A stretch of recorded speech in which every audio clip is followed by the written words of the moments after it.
last night first. So let's just go ahead and get a move on here. I feel like I deleted the tab. Let me check something real quick, just to make sure. The rest of the names follow. Kurt. It's so already recording. So if we talk about anything else, Microsoft or hey, I heard myself talking like 6 times. Good morning, ladies and gentlemen. All right, so first let's start with SPY. Last night, what I basically did was I fixed up everything for SPY, and not just fixed it. I also started creating some new projections as to how we're going to play the puts. Honestly, I haven't been motivated to do this or wanted to do this at all, but recently, because of how awesome, you know, just the energy has been here in terms of the growth, I think we're going to take this, like up a notch, basically, is what I'm trying to say. So we're going to turn the dial up a little bit, make this a little bit more louder, and we're going to start moving into your monthly boxes that I've been, putting off for the last couple months. And we're going to start fixing this box here.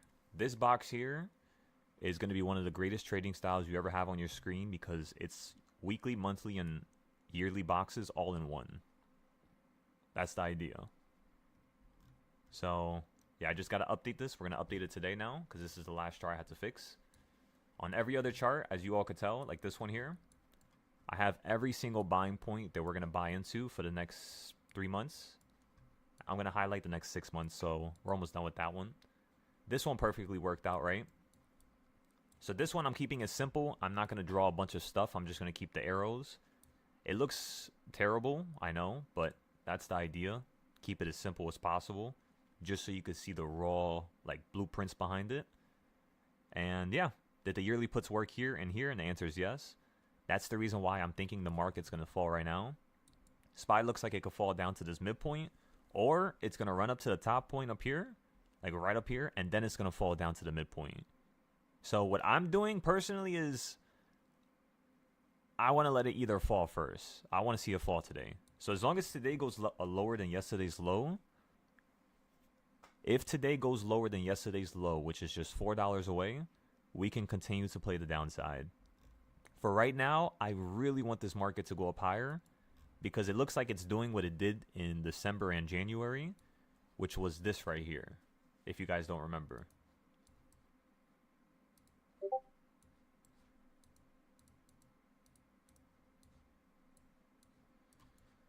So remember, this right here is November.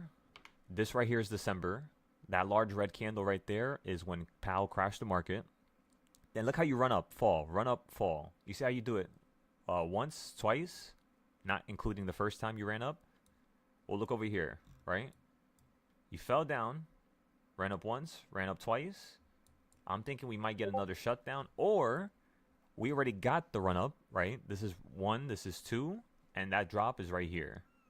The drop that was over here last year, it just basically took place at another area. Is how I want you guys to think. So yeah, either we've did all the moves now, and it's time for us to run up to the top and fall from here, or the market's going to consolidate in this little range for another 5 to 10 days. Why? Because, ladies and gentlemen, don't you forget, 12 more days, you got FOMC. It's time for Powell to screw everybody over. Come on. It's our favorite time of the month, favorite time of the year. When Powell changes up the tone here, we're going to be able to actually play a different trend. So what I'm paying attention to is November started at the top of a trend. September started at the bottom. August started at the bottom. July started at the bottom. So if July, August, September started at the bottom, but then October in the beginning, you started at the top, the first thing I'm thinking of is where the hell was November? Did November start at a bottom or a high? And the first thing you're going to see is that November also started at a high, just like how October did over here. Okay, so then what happened, right? Did it crash just like how October did in the middle? And the answer is yes. So when the market fell in November, the reason why I knew it was going to fall mainly was actually just due to the fact that September, again, you started at a low and you ran up the whole month. August, you did the same. July, you did the same. The second I got that deviation in October, and I knew it was going to be different because the 1st of October didn't drop. Like going into it, you basically were at a high. Right then and there, I instantly knew that within a week or two, the market was going to drop. Same thing with November, same thing with December. So if December just turns out to be a run up here, you're just going to crash mid-December again, just like November, just like October. So what we're going to do is the first week, we're going to let this shit run up. It should fall maybe like a little bit, like a tiny little bit from the top. Once it falls, we're going to buy into the call side, play the upside, do some flybys, and then boom, we should be done. That's pretty much all we need to do here. Wait for it to run up, let it go to the extreme point. Do you guys really want to keep playing with these stupid trends where it's like stuck and, you know what I mean, it's not giving you a full confirmation yet? Exactly, no, right? So then there's no point.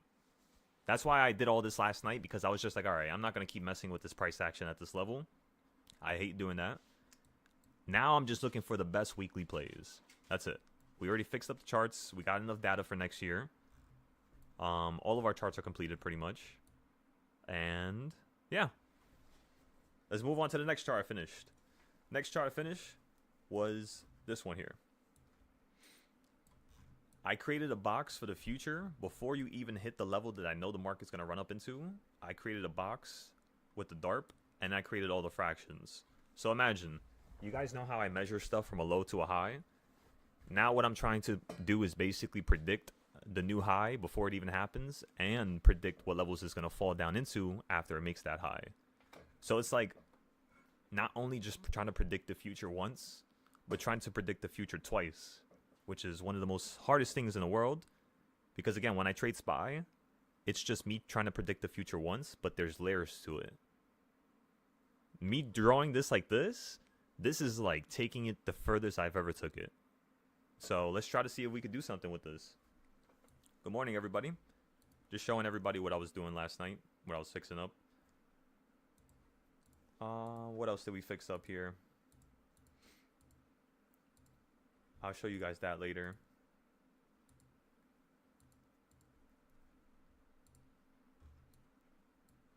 We fixed this one up a little bit, but not too much. We also fixed this one up a little bit, but again, not too much. The rest of the work was pretty much just through here.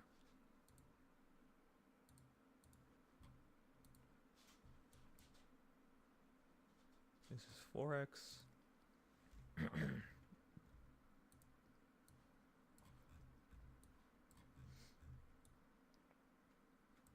Oh yeah, I was going to show you the Forex charts. Oh, I just don't remember which chart it was.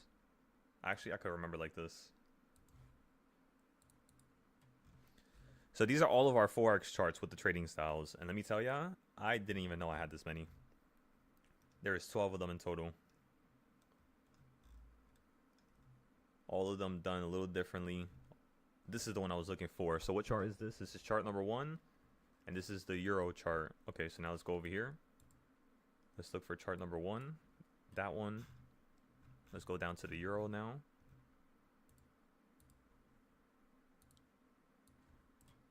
There it is. See, it makes it so much easier to find the charts now when everything's organized like this. Okay, what does this tell us to do for Euro here? For Euro, this says if you're above this line, go long. If you're below this line, go short. So what I'm going to do right now is, because you fell from the line already, let's go ahead and measure the midpoint. Midpoint's right here. Did you fall towards that midpoint? You did. You held, then you ran up here, then you fell down to here. It looks like it might be climbing here. So the only time I would get puts, honestly, is I would just listen to what I said and get puts right there at that line again. This is why I love trading Euro, by the way, because it literally just ping-pongs back and forth. Halfway point, top, then it goes to this dotted line in the middle, back to the bottom, quarter point, bottom, quarter point, bottom, bottom. Hopefully it touches this bottom, and then we get an easy buy. But then what I like to do is, you know, my other trading styles on the screen at the same time, just in case. So I'm not taking for, you know, a random ass surprise when the market wants to fall down here for whatever reason. So yeah, if I'm going to buy calls and go long, it depends. I'll put like half the account or a quarter right here. And then I'll put the rest of the account here, if not another quarter. And then if you drop below here, I'll just stop out. and then rebuy down here for a nice jump right back up to reclaim some of my losses, and then take a little break for like a day or two to try to see if I could break even again. All right, let's go back to SPY. Gold, we finished. Yeah, gold, I made it really nice. We're going to start trading that in a second here. Yeah, you're about to hit the top. Once you hit the top of this box, just like last time, everybody, when we predicted gold falling out the sky like $300-400, it was because of this top point right there. And now you're at the middle. So I know you could crash here. This is what I've been waiting for all week. This is why I told you guys yesterday I kind of want to stop trading gold just in case this move happens while we're playing. Thank God it happened after hours, because now we don't have to worry about this. The next thing we have to worry about is that if you hold above this white line, you're going to run to the next white line, which is going to be somewhere at like $4,600. Let's make a Dorito for this. I see a Dorito right here. Quick little Dorito.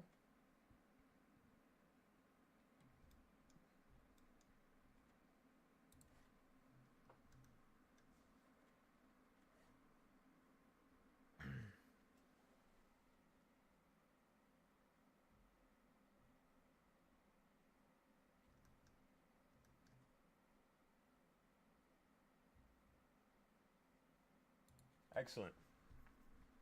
That looks really good, actually. Yeah, that looks really, really good. It's following that trajectory almost perfectly and creating its own new trajectory that's slightly faster than where it was from before, which basically is proving the factual idea that you are curving upwards. You know, when you start doing these trends and curving like that at the bottom, you see how this yellow line is curving upwards and it's not like this? That's one of the things you want to pay attention to, because you know, sometimes people, they just overthink, overtalk, overanalyze. And sometimes it's simple things like that that just direct you into, you know, playing correctly. You said everybody always say not to trade the first 30 minutes of the opening. What's the reason for that? Mainly because people just don't know how to trade. You know, people project, I'm telling you. Like 99% of all problems people have while trading, it's because the people they're learning from, or the people who are trying to teach, don't have a single clue in the world as to what they're doing. Remember, the other day we had 5 trades in the first 30 minutes, all profitable, and we were done with the day, you know, by the time people first started buying, pretty much. And the only reason why we could do that is because we've practiced so many times, and, you know, we wanted to get good with trading the beginning of the day. Like last year, I was terrible with it. I'll be honest with you guys. But I was terrible because I never focused on actually trying to get better with it. The second I made the definite decision that I was just like, all right, I want to become an animal with trading the price action in the morning. What did we do this morning? Or not this morning, but this year in January, I told everybody, all right, we're going to switch into buying 0 days for the whole entire year until December. That's what I told you guys last year. And we've been doing it all year. And by the end of the year, it took us a whole year of 4,000 to 3,000 trades, potentially somewhere around there with 0 days. And now we've mastered it. That's the idea. So it wasn't just like an overnight thing that happened. I understand why the world says, you know, not to trade in the first 30 minutes. But if you want to get good with it, if you really are trying, there should be no reason why you're not good at it. You know? That's how I think.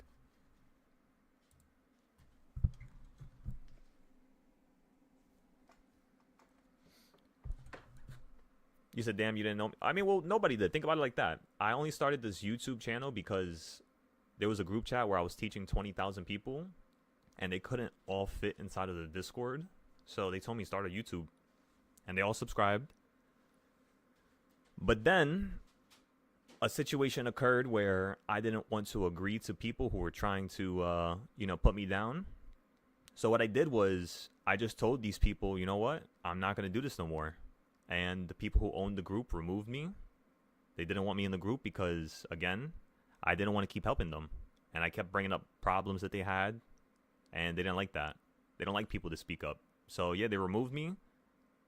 His whole audience started, you know, sending a bunch of shit posts, messaging my YouTube, Twitter, everything. And that's the reason why I stopped live streaming publicly in January of last year. Because I was just like, yo, listen, I predicted the market a year ago, and you guys are just shitting on me for no reason. We're not going to do this. I'm just going to teach my students here from now on. And yeah. So nobody really knew me back then because, again, I was just doing this. I was teaching for a whole year, almost 2 years for free. Part of another man's Discord, only because I was trying to be nice.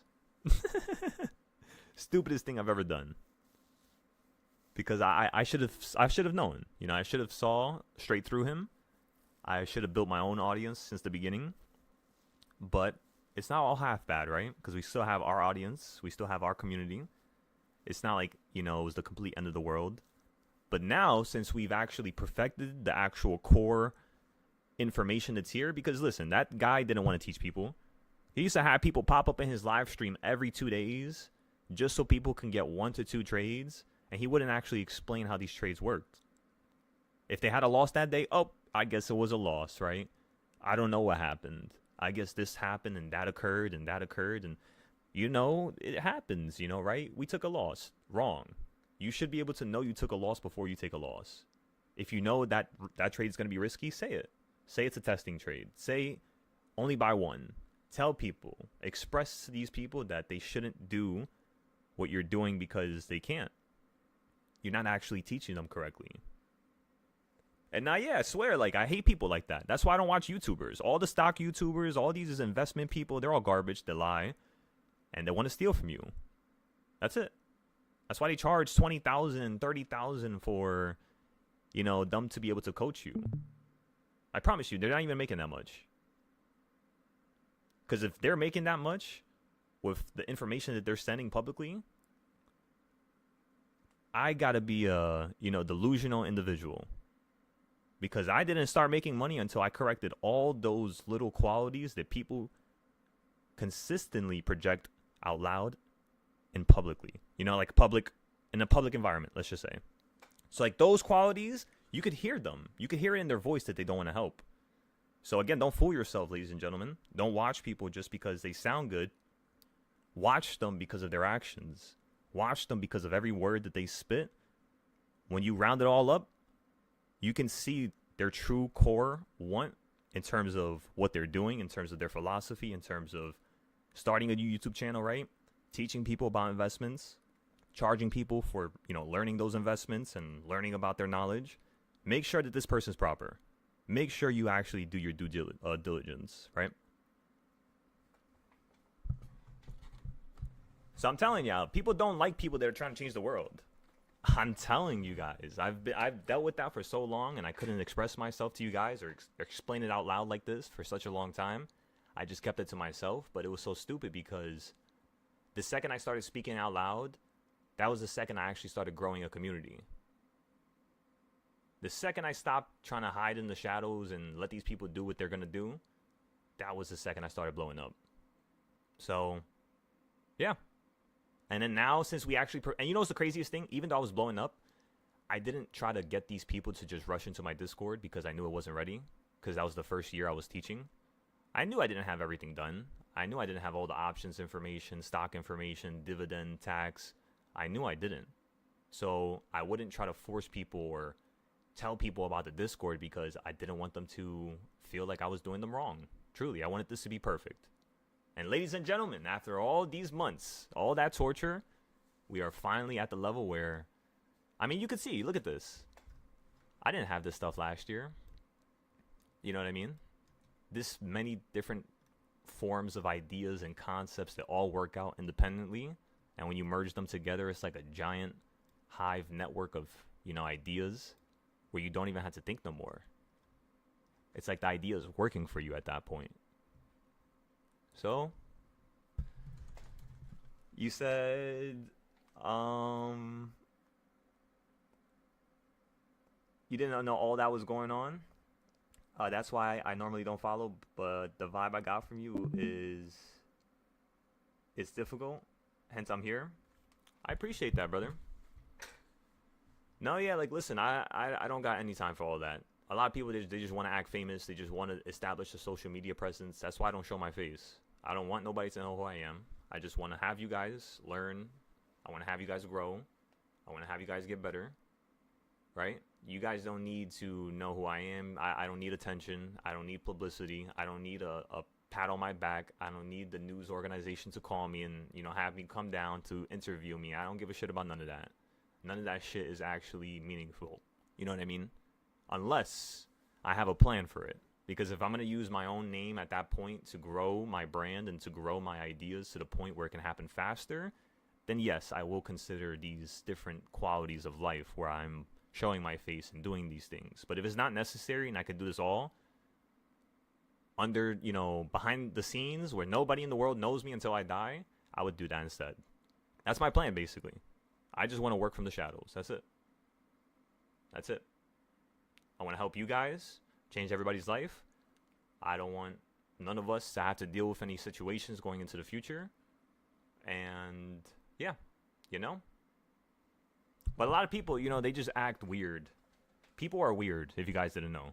And not a weird where it's like, you're making fun of them or you're destroying their character. No, a weird, like, they continue to walk in a world where that world does not exist. They're living in their own universe, is what I'm trying to say. And they're not trying to accept anybody else's realities, just their own. So, yeah. Oh, you said it's different? I appreciate it, brother. Because like I said, it comes from the heart. You could feel my heart. You could feel it. I don't gotta say nothing. You'll have dreams. You'll have a random moment when you're walking outside and boom, something I said or something we talked about pops up in your head and you're just like, holy shit. That makes so much sense now. It's gonna happen. It's all just a matter of time, ladies and gentlemen. Like I told you all before, we are just byproducts of success at this point. With how, we fine-tuned everything. With how meticulous all the concepts are. It's just a destined game plan for greatness. Is how I look at it. I'm telling you guys, nobody wants to do the charting. Nobody wants to sit here like how I sat here last night till 3 a.m. fixing the charts. Nobody wants to do that. Nobody wants to do their notes when they took a loss. Nobody wants to post stuff and be wrong.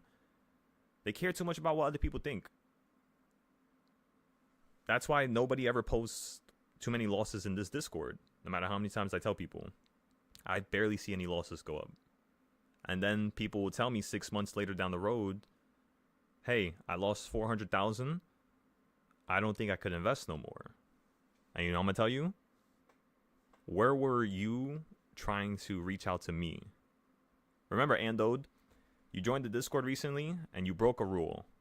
The rule you broke was you had a loss and you didn't meet up with me. So I'm just letting you know, just so you can understand publicly, I love you like a brother. Let's fix this. Let's get things situated and organized properly. But again, that was a rule being broken. So there will be a consequence, of course. So yeah, just so you guys all know, you break a rule, you gotta be open with telling everybody you broke it. You can't just keep thinking that just because I can't see what you're doing, everything's just gonna perfectly work out your way. It's not, unfortunately. So yeah, I need you guys to be honest with me, Be honest, show your losses, show where you could have fixed it. If you took a loss, you're not going to hop into the market the next day just to make yourself emotionally feel better. Why are you so soft? Burn. You know how many times I lost all my money and I had to burn and I didn't have no other way of getting money? Burn. Like, what do you mean? Burn. Burn, burn, burn, burn, burn, burn until you can make this happen. Show the universe you want it. That's what true, motivation looks like. True devotion to a topic, concept, or a certain way of life. That's what it looks like. Burn. Burn and learn. That's a nice quote. I like that. Burn and learn. Come on.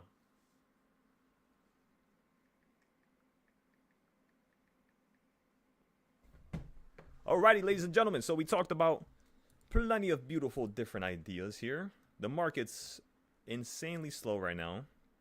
If the market moves under $2 within a day, that tells me that yes, the market is going to crash tomorrow. So if by 3 p.m. the market only moves $2, I'm going to start buying puts. Today, bro. Say that again? It's a half a day today. Yeah. So like if it happens by 1 or 12, whichever. Not like by 3 or 4.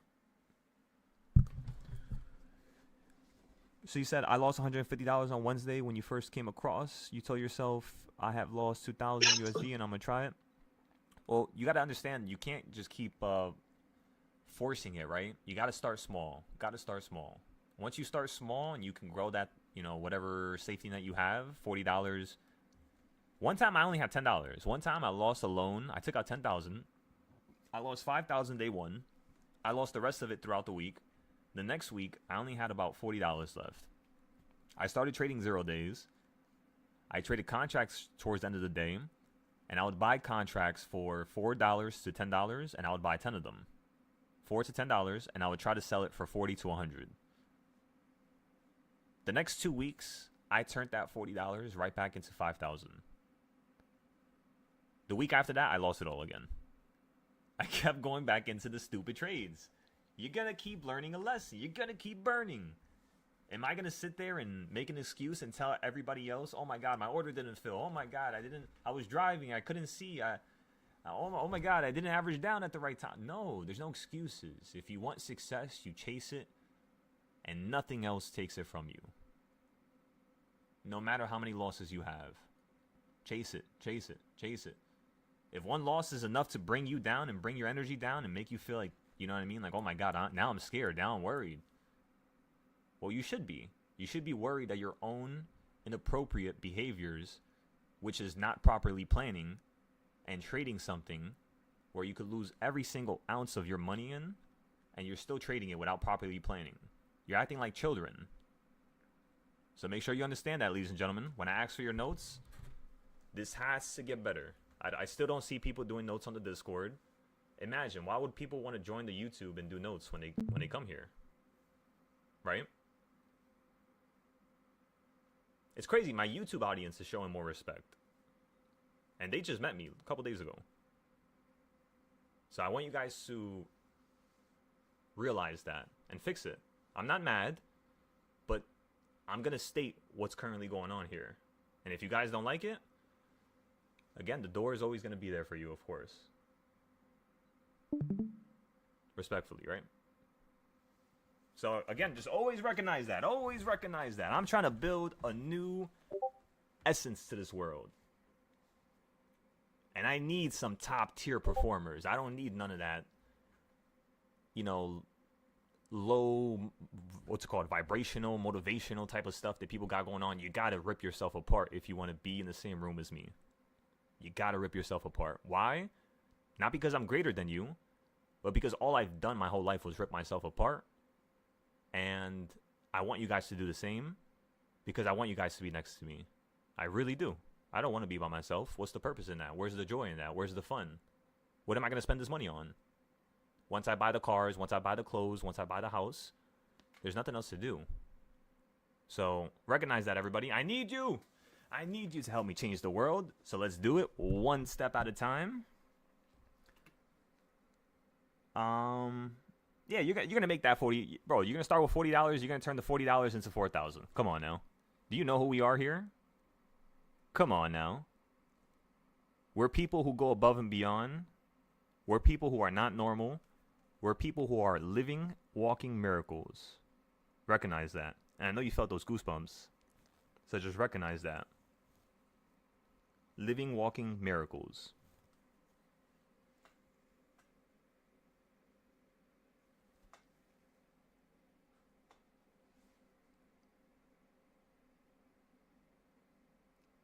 I love how you guys are talking. Yeah, this is how we got to talk. This right here, that right there, YouTube. That's the essence of what the beginning of this true journey that we're going to be on right now. This new world that we're going to develop of stock trading, of teaching. That's right there. That's the essence of it. So keep doing it. I need ya. I told ya I need ya. I can't do this by myself. But I'm not going to sit here like one of these jackass YouTubers and say, nah, I don't need y'all. I can do this on my own. That's what they all think. That's why they don't talk like this. That's why they don't show you their cards. They keep everything behind the scene hidden because they don't want you to know. They don't. Why? Because they have nothing else that's cool to talk about. A lot of people, they hide certain elements of who they are because, again, they're not that amazing. And they know that. So, what do? They stay stuck on certain topics, ideas, and concepts, and they don't grow from it. And you got to grow. You got to grow. You got to be one of the people to grow. Out of 200 students that I've taught, 500 students that have paid, 1,000 to 1,500 students that have watched for free and, have learned for free. Out of all those students, the one thing that I've seen across the board, all of them were older than me. They were twice my age. And the one thing I've noticed is that, like I told you guys before, nobody has motivation. Nobody really wants to get stuff. Nobody. It's true. It's not that they can't make money. It's not that they can't get a better job. It's not that they can't, take a vacation, that they're working their whole life. It's because that's what they want to do. They don't plan. They don't grow. They don't, want something, and the universe shall reward you, as it did to me. So that's all I'm trying to say. I apologize if it got a little off rails right there, but it's so important for you to want. It's so important for you to want. Want, pray, think about it, speak it out into existence every single day. Every morning, you got to say it 100 times, just like how I do. Second I wake up, I'm the best. I'm the best. I'm the best. I'm the best. Say it so many times that the only thing your brain can hear in the morning is I'm the best. That's all the universe wants from you. Really. That's it. All right, everybody, let's get back into SPY. Is SPY still lagging? It is. So what we're going to do here is we're going to add the CS zones. It looks like you're stuck between the first couple reversal points.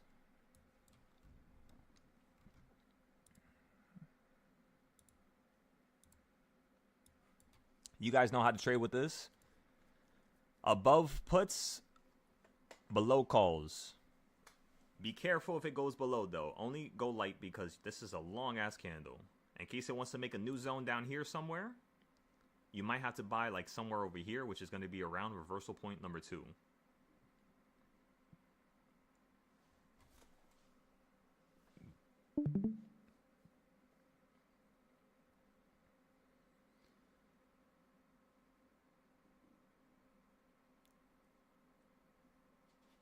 You said, but now you have lost everything and now you're starting to realize you need to learn? Well, that, you know what they say, right? You gotta go to a low in order to experience a new high. You gotta dig yourself such a deep, dark hole, and you gotta go inside of it, cover yourself up, and you gotta forget that you even put yourself in there. Now you have to figure out a way out. The funniest reality is that with every hole that one digs going straight down, there's always a zip line. I guess not really a zip line, more so just like a pulley rope, right? You pull that rope and it pulls you right back up to the top. The reality is that it's like a trampoline, though. The further of a hole you build, the further of a hole you can dig, however you want to phrase it, right? The further you're actually going to reach a new high. Again, you got to go to a new low in order to start swinging right back up into a new high. It's the act of swinging. It's the act of going from that low to the high in which emotionally, spiritually, your body starts to elevate. That's where you get goosebumps. You know what I mean? That's why. It's because you're at that level of insane. It's like a disconnect almost.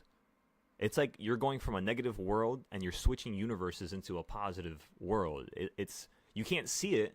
It's a very human approach to it. It's physical, right? We're all humans. This is a physical world.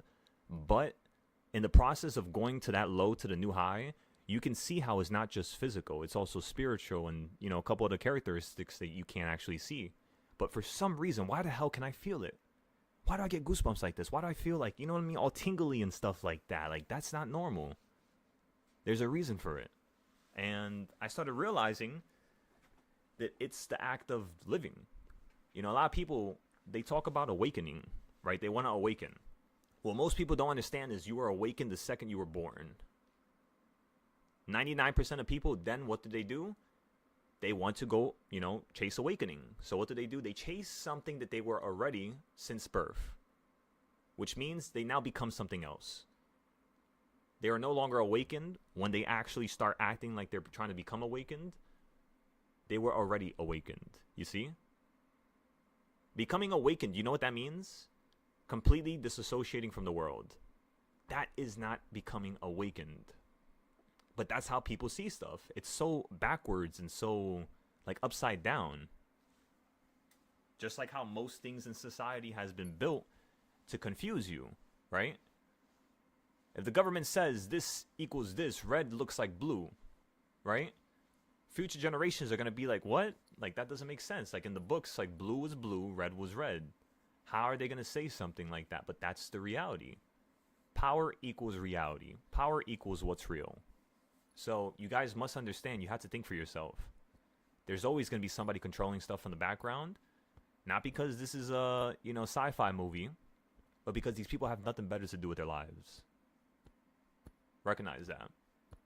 This is a war, ladies and gentlemen. This is a war. A financial war of greatness and intellect, I would say. This is my supply and demand zone box? No, so my supply and demand zone box is this one here. So like the other day when you fell down to a yellow means calls, so we played calls here. You then ran up to the put, or the purple, played puts here, you fell down. Jumped on the yellow, next day you were up above the yellow, we were waiting. We had the calls already at that point, right? And then you ran up to here.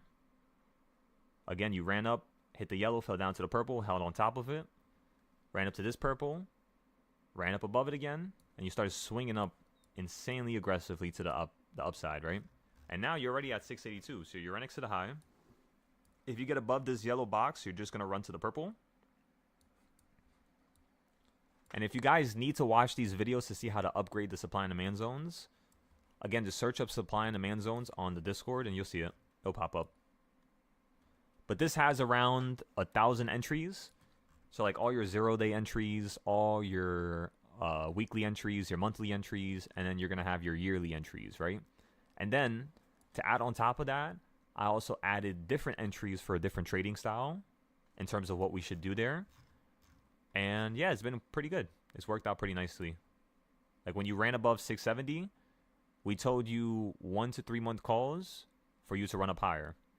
And you ended up running all the way up to 689, which was around $20. So this is like playing the continuation of a move going higher. That's how this trading style works. And then the other half of the trading style is you basically are like using the past and then predicting the future, which is kind of like the dart boxes, I guess. But again, the dart boxes, the main intention is honestly to play the continuation of a trend. Supply and demand zones is to play the retracements. So again, one is to play the continuation of a trend. One is to play the retracements just in case it falls down. And then I have a bunch of other trading styles in between, like wedges, Doritos, which pretty much just calculates everything else like in the middle. This looks so good. Look at this line right here from the left to right. Look at this. I already made a Dorito for this, but I might make another Dorito here on this account. Look at this. Wow, look at that. That looks so nice.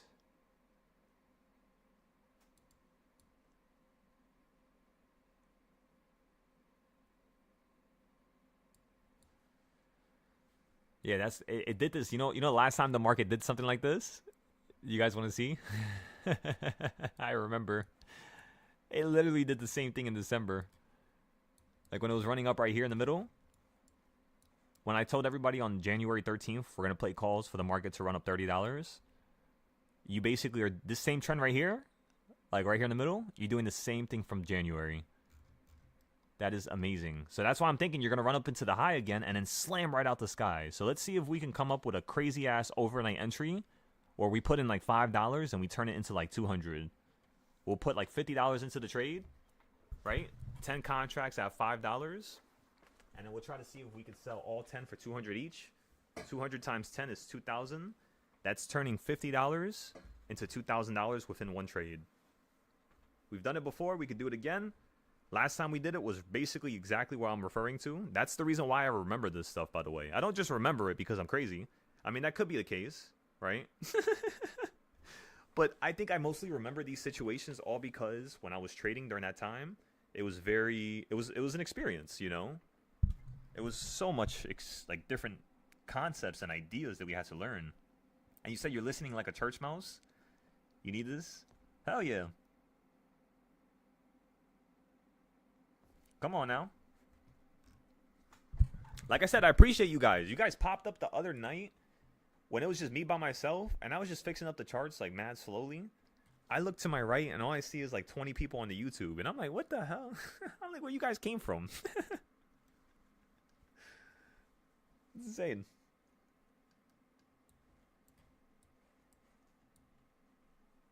But I want to not give that up. You know what I mean? You know that feeling of when you first grow. Like when I first started the Discord, even though I could make $1,000 with one trade, getting $10 from another person, there's a different feeling that comes from it. You understand? Because you know that person doesn't have that much capital, but yet they still go out of their way to pay for something to change their lives. You know how meaningful that is to me?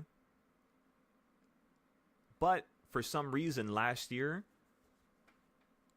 when the Discord kept growing, and the Discord was around 100 to 200 students, it was producing so much extra capital that because the people in the Discord weren't actually growing, I always talk about this. I know I always bring it up, but just in case, if you guys never heard me say this before, I don't know if you know this, but we had around 100, not 200 students, probably like 200 if I include the YouTube, but just 100 just on the Discord.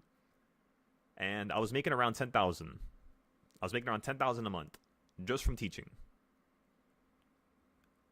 Because I felt so bad because these people were not making money, they were actually getting worse. They were trying less. They weren't doing the trading styles. Like, you could say out of 100 students, only 4 of them had the trading styles. Only 4 of them would come up to the classes. Only 4 of them would, have one-on-ones. But then every single day when we were live to trade, I would have the whole Discord filled with people. You know what I did? Even though I was making 10,000 a month and I wanted to move out my house, I kicked out everybody. And still, since then, I haven't recovered. If you guys haven't been able to tell, I have not recovered the Discord since then because I've been too distraught, too emotional. And this last 2 weeks, I've been so on fire that I'm starting to realize the reason why I was emotional was because I didn't really want it. I didn't really want to grow. So let me want it, and let's see how I can grow. Let's see, can I grow if I want it? Is what I'm kind of questioning to myself. Well, let's do it. Let's do it. Let's give it a try. Let's try to be on all cylinders, right? Fire on all cylinders on, at all times, the whole day, nonstop, and let's see if we can do something nice with this. But yeah, like I hate when people feel like just because they're giving you money that they don't have to go further. You know what I mean? Just don't feel like that. Don't be one of those people because it's like you taking advantage. You know what I mean? You're giving somebody money and because you're giving somebody money that they're not going to remove you, or you know what I mean? Like, come on, don't do that. Because now I'm going to remove you twice as fast. Because, you know what I mean? I just want stuff ethically. I don't want people to do me wrong. Because I don't do nobody else wrong. I kicked out 80. It was like 82 people I kicked out. Overnight, I went from making 10,000 and I started making only 800. A week after that, I got sued. 2 weeks after that, my healthcare completely discombobulated itself. It was probably my fault because I didn't call them, but I didn't have healthcare. So I had to go in for a surgery, and I had to pay the full amount because it was getting very dangerous. Like, the infection was going to my brain. So 2 weeks after that, okay, so again, I kicked out everybody from the Discord. The week after, I got sued. The week after that, whatever the fuck I just said, that happened. What else happened? What else can I remember? I think that's all. That's pretty much all that happened. Yeah. Probably more, but I just don't remember. My brain was like not alive at that point, honestly. It was so many things. It was like I was trying to do this out of the goodness of my heart to help people. And literally the second I removed those people, I got sued. And I didn't have that capital in my bank account. So of course I had to take everything out. I had to sell a lot of my positions for my long term. I had to basically rewrite my whole entire life this whole entire year. And it happens for a reason. Do I regret it? No. But it's just so stupidly funny that I had to go down such a dark road recently for no reason. Unless there was a reason, right? Remember, everything happens for a reason, of course. And maybe my reason was because I just didn't want it enough. Maybe that's what it was. You know, I just didn't really want to grow. I didn't really want to become who I say I did. And I was just half-assing it, maybe. So that environment and that situation caused me to, you know, get fired up. To have some type of conviction, to have some type of devotion to something. You said, am I much better now? Honestly, yeah. I'm not going to tell you guys about the health stuff because it just sounds like I'm going to say that stuff to try to make people feel bad for me. So I won't be talking about my health stuff no more. But it's fine. We're doing good. We're doing fine. But back then it was not good. I'll be honest with you. It was really bad. Really, really, really bad. I don't know how it got better. I don't know why it got so worse in the first place. But yeah, now it's a little bit better. Yeah. In case you guys wanted to know. We're good. We're straight. I'm not just going to pass out tomorrow and have a heart attack. I hope not. But you know, anything can happen. Anything can happen, ladies and gentlemen. That's why I want to teach you to trade so well. Because what if I get hit by a bus tomorrow? What are you guys going to do? Go back to your regular lives? Come on now. After I just showed you what I just showed you? Come on now. No. Nah. I'll come back from the dead if I have to. That's not going to fly with me. So yeah, just make sure you guys understand that. That's what matters. This is what matters. If somebody passes away, boom, you guys could still use this information. The future generations could still grow. We could still get to the next level.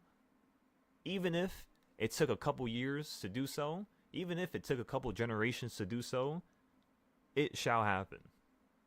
We're going to rewrite this whole concept of an investor, of a trader, and we're going to make sure you guys completely change your lives forever, as well as your generations to follow. That's what we're here to do. Good morning, Hoover. Good morning, everybody.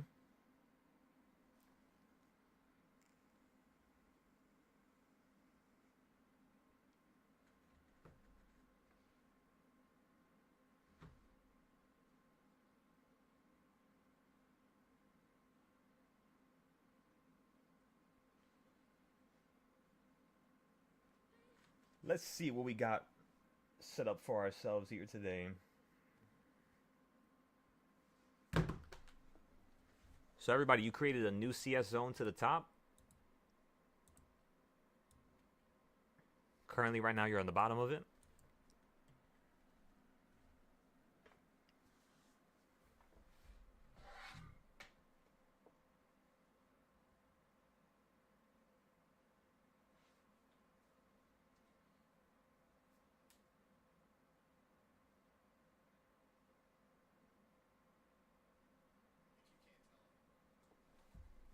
All right, let me charge the Apple Pencil real quick.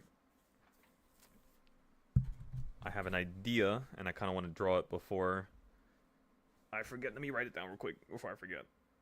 Yo, I came up with this crazy-ass idea last night before I was sleeping. I was literally laying down. I was about to knock out, like 2 seconds. I was gonna knock out. I come up with like a crazy-ass concept for a group of people that live on a certain planet. Because, like, there's something going on. They need to solve it. They're the only people who can solve it. At least that's what other people thought. But they can't solve it. So they're kind of stuck now. and they had to figure something out. So they figure it out, and it turns out to be like a whole different change of the plot. And I was like, yo, like that would be insane. And I was thinking, about making it take place around season 4 to season 5, because season 1, 2, and 3 are already, like, I have so much information I can't add anymore.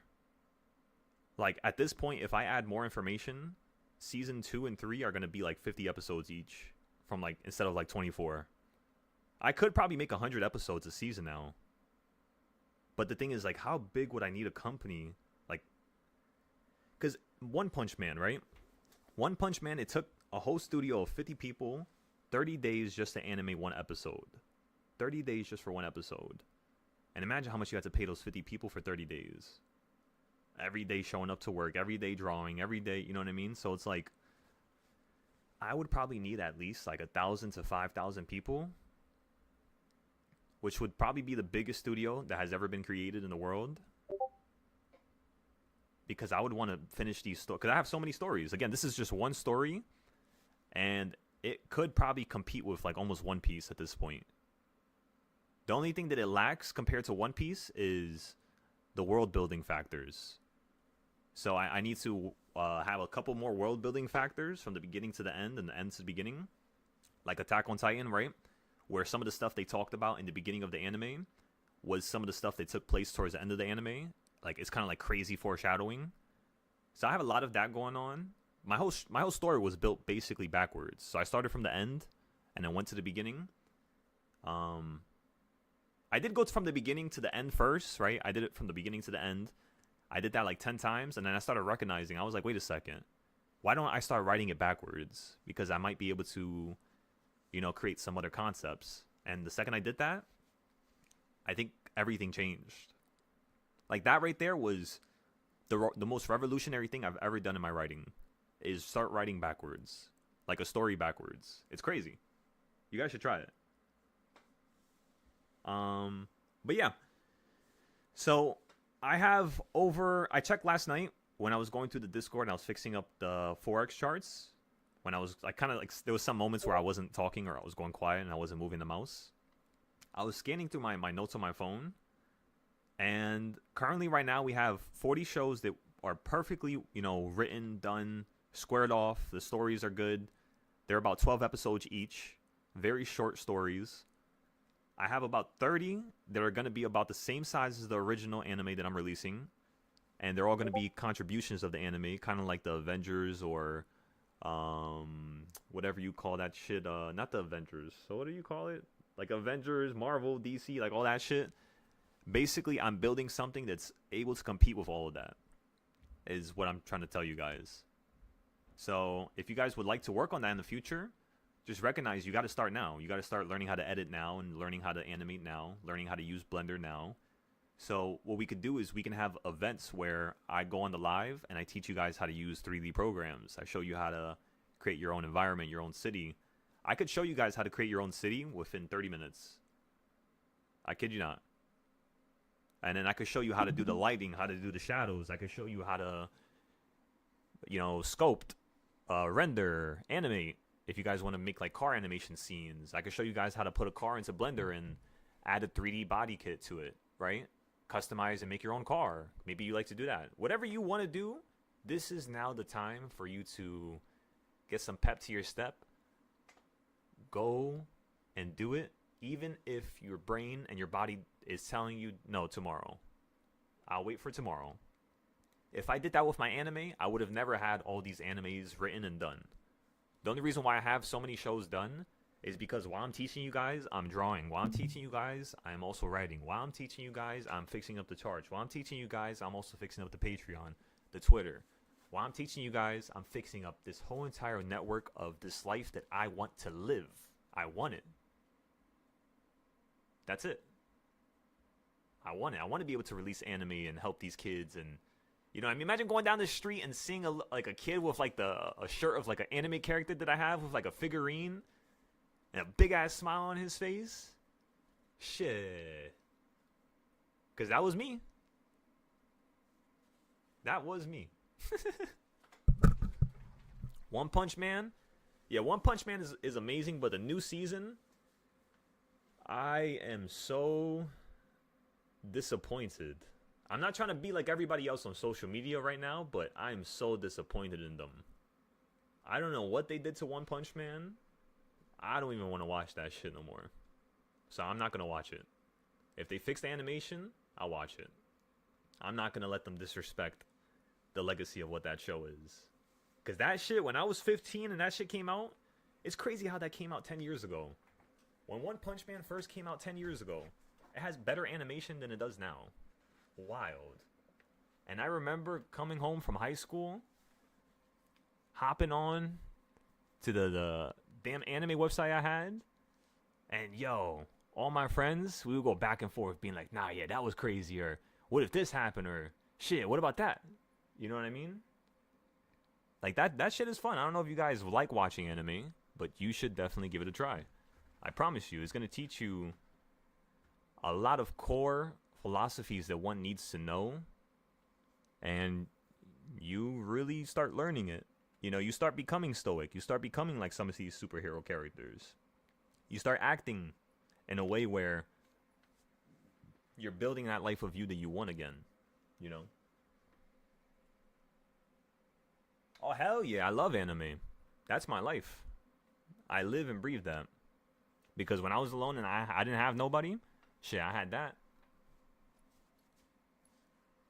And that shit made me feel like I was on top of the world every single second of every single day. That's why now I really want to create an animation studio, because like you guys might hear me talk about the anime, but there's more factors. There's deeper levels that are woven in here. The main idea for a studio, the main idea for me creating this anime is for me to get my idea out there, is for me to release the best idea or anime, you know, in history, let's just say, right? Not just 100 years, not just 50 years, 10 years, but in history. The craziest part, it's all just so that I could build a studio, so that I could help people who are 15, 16, 18 years old, who don't have any money, who get weaseled by these corporations that try to make them sell their rights to their story. Just like Demon Slayer. The girl who created Demon Slayer, that anime was one of the best animes I've ever seen. She sold the rights to it. Her movie made $700 million. They only paid her $30,000. Get the fuck out of here. $30,000? And my movie made you guys $700 million? But that's what they do to 90% of people. It's just people can't speak up about it because they sign contracts, NDAs, and they're too small. So it's like little stuff like that. Yo, I hate that shit. And I want to fix that. So my studio is going to be able to do stuff for people at the cost of not, you know, needing to charge them a single thing. When the anime goes up, we'll take 5%, 10% just to keep the lights running in the building. That's it. The rest, everything else is yours. But that's what I want to do. Like, there's such a open market for this. Like, there's such a market for this. There's a spot that I could fill. And that's the number one thing in business.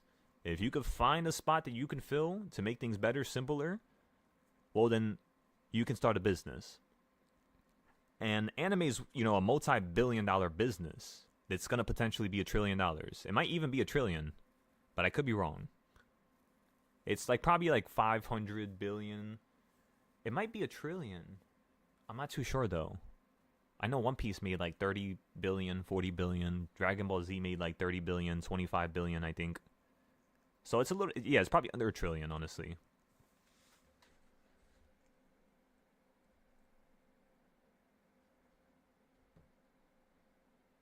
Yeah. Well, the thing about her is if she plays her cards right, she's not going to get completely screwed, right? If she plays her cards correctly, and she didn't sign any contracts like a dummy, because I've signed a contract like a dummy because I was forced to sign that contract. And I didn't know that I didn't have to sign it. That actually happened to me, by the way. I was forced to sign something, and I didn't know I didn't have to sign it because I was being forced to do it. And I did it. I did it like a dummy. So sometimes it happens. She's not stupid for doing it. She probably got pushed to the limit where she needed the money. And she was just like, fuck it, screw it. But if she does it correctly, and this show turns out to be a hit, which it was, her next show is definitely going to be another hit. It's just she needs to start rounding up the money with investors so that she could start her own either animation company or be able to sell the rights. Not the rights, but, like a percentage. Where if the studio, let's just say shares her work from here on out, she gets a bigger percentage. She could work with them. She could do something, definitely. It's not the end of the day. It's not the end of the road for her. She's extremely intelligent. Shit, she made one of the best animes, of all time. Truly. And, yeah. She'll be fine. But the act that it did happen, the fact that it, could happen, I'm just like, oh my God. Oh my goodness. Yo, I would snap my own neck. That's crazy. 700 million and you're going to give me 30,000? At least give me $1 million. At least 2. At least give me a damn business credit card where I could rack up 200, 500K and you guys could pay it. Right? Like, I need something here. You can't just do that. But that's the thing is that a lot of people, they don't negotiate. Even me. That's why I signed that contract like a dumbass. That's why now, after being taken advantage of once, oh, hell no. I'm steamrolling over everything now. I'm getting every single, bit of knowledge. I'm going to understand the system and how it's built. Because that shit is not happening to me again.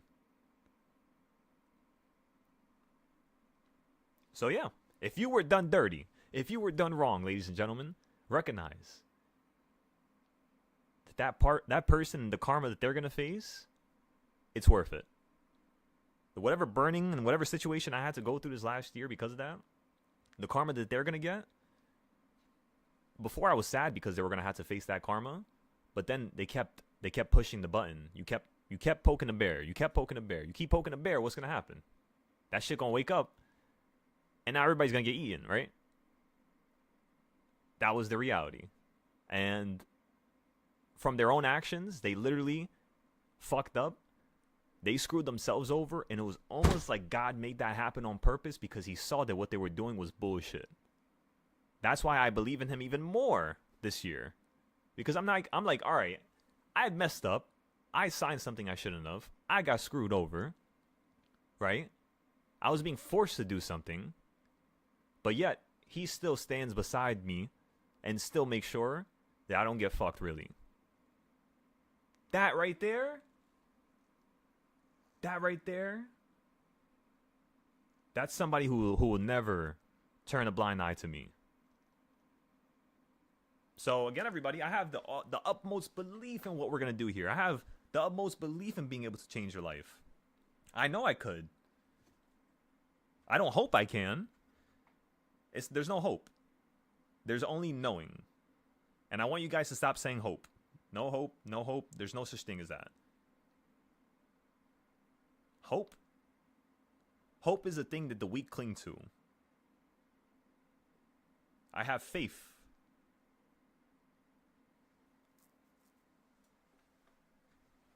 Come on.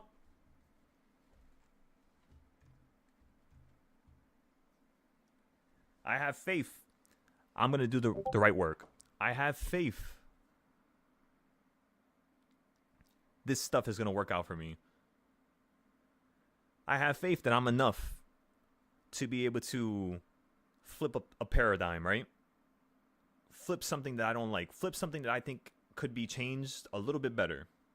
Maybe I don't have to completely rewrite it. Maybe I don't have to completely, change a whole lot of things. Maybe it's just a small amount of things. But yeah, it's so important. What about Jujutsu Kaisen? Oh, hell yeah. I love Jujutsu Kaisen as well. Yeah, Jujutsu Kaisen is wavy. Everybody fucking calls me Gojo for some reason. Because of my hair and my glasses. My sister started doing that, and I was like, what the fuck? I was like, how the hell did my mom let you watch that?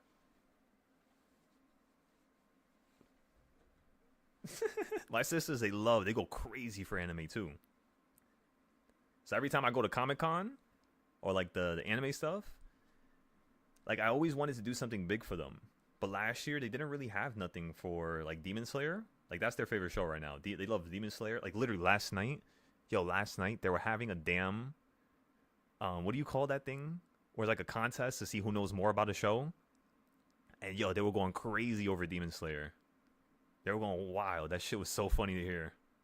Cause I'm sitting here, I'm just like, oh my god. I was like that. I was just like that when I was younger.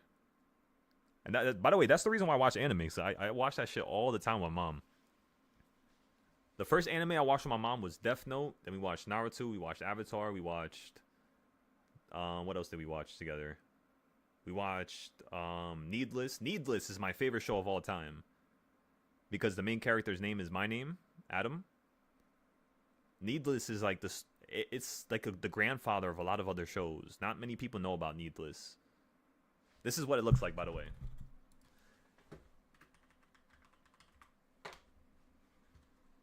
Needless.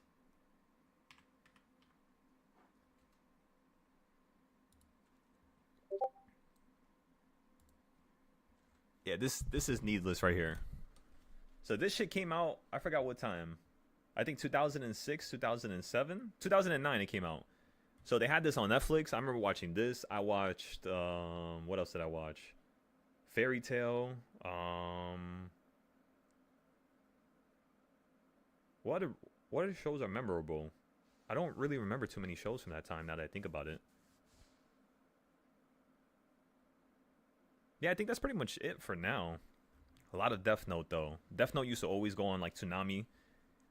Yeah, I would be there till like 12 a.m. Parents will pass out. Shit, I'll be on the TV watching the Toonami channel, Adult Swim, till like 4 a.m. Every damn night. Especially when I was fasting. Like in the summer, I would have nothing to do. Because I couldn't eat and shit like that. So I would literally just stay up all night. So that during the day I could knock out. And then whenever I would wake up, I could just start eating again. Damn, that shit took me far back. Damn, that's crazy, yeah. This is definitely one of my favorite shows. This is probably I always forget about it, too. This show and Blast of Tempest. Blast of Tempest is more of like a Shakespearean type of show. If you guys want to watch your first anime, and it has powers, you can watch this. But if you want something a little bit more normal, I would watch Death Note. But yeah, if you guys want to watch a show that's going to change your life and how you think, truly, watch this show. This show is so insane. It's amazing. This is like my probably like my top one would be Hunter x Hunter. Then it would probably be what else? Let me see. So you got Hunter x Hunter, Needless, Blast of Tempest, Soul Eater, Fire Force, Vinland Saga. That's like my top 6 right there, you could say. And probably a couple more. I think I've watched over, 300 to 400 animes. Like, I have a whole list if you guys want it. I could send you my notes on my iPhone. So you can see which animes you want to watch. Like, I literally have it marked if it's good or if it's bad or... But yeah, let me know if you guys want that. Again, Spies at pre-market highs.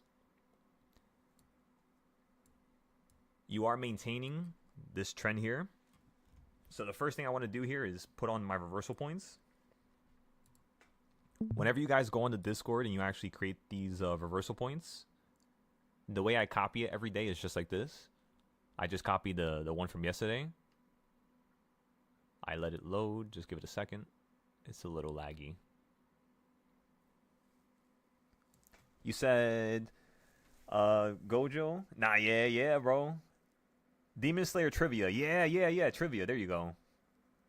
Death Note. Yeah, Death Note was awesome.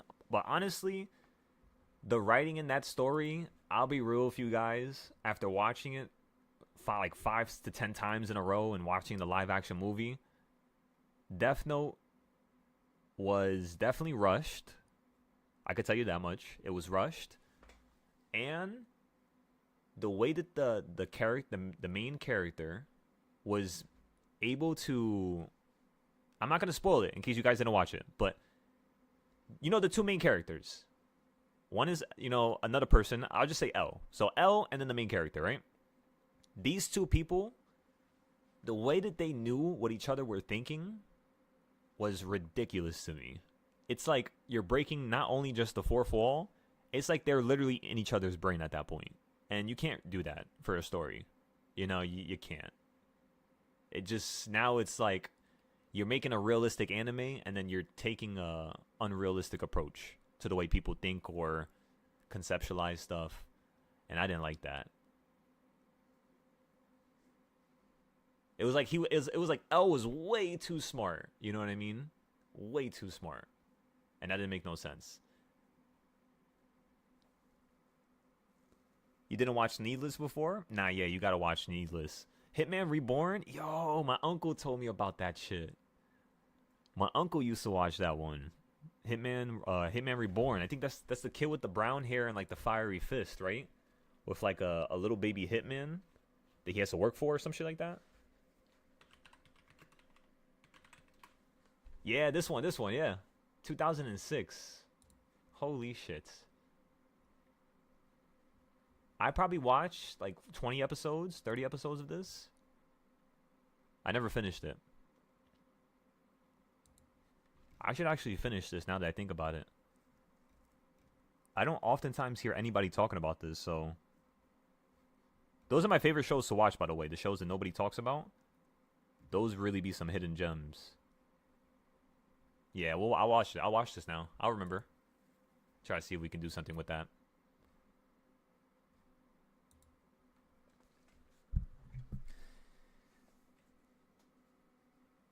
You said that's like you with Spy 480, though? You broke the fourth wall for me?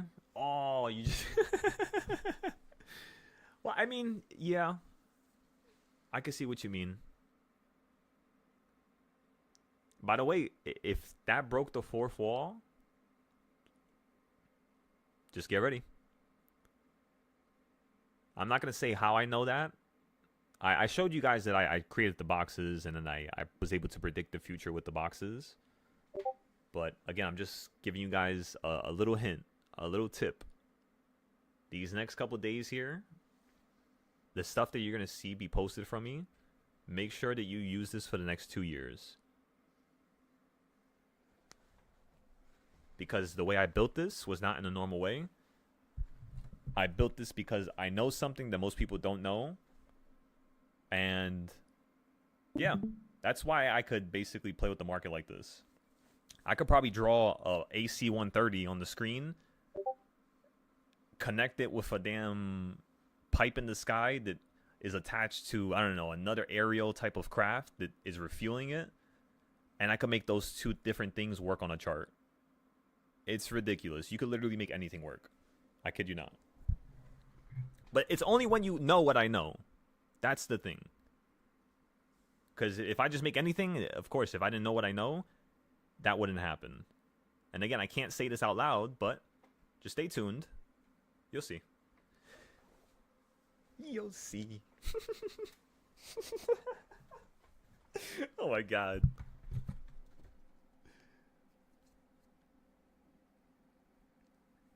There's like 10 of them. Sick ass anime. No, hell yeah, yeah. That's definitely one of my favorite animes.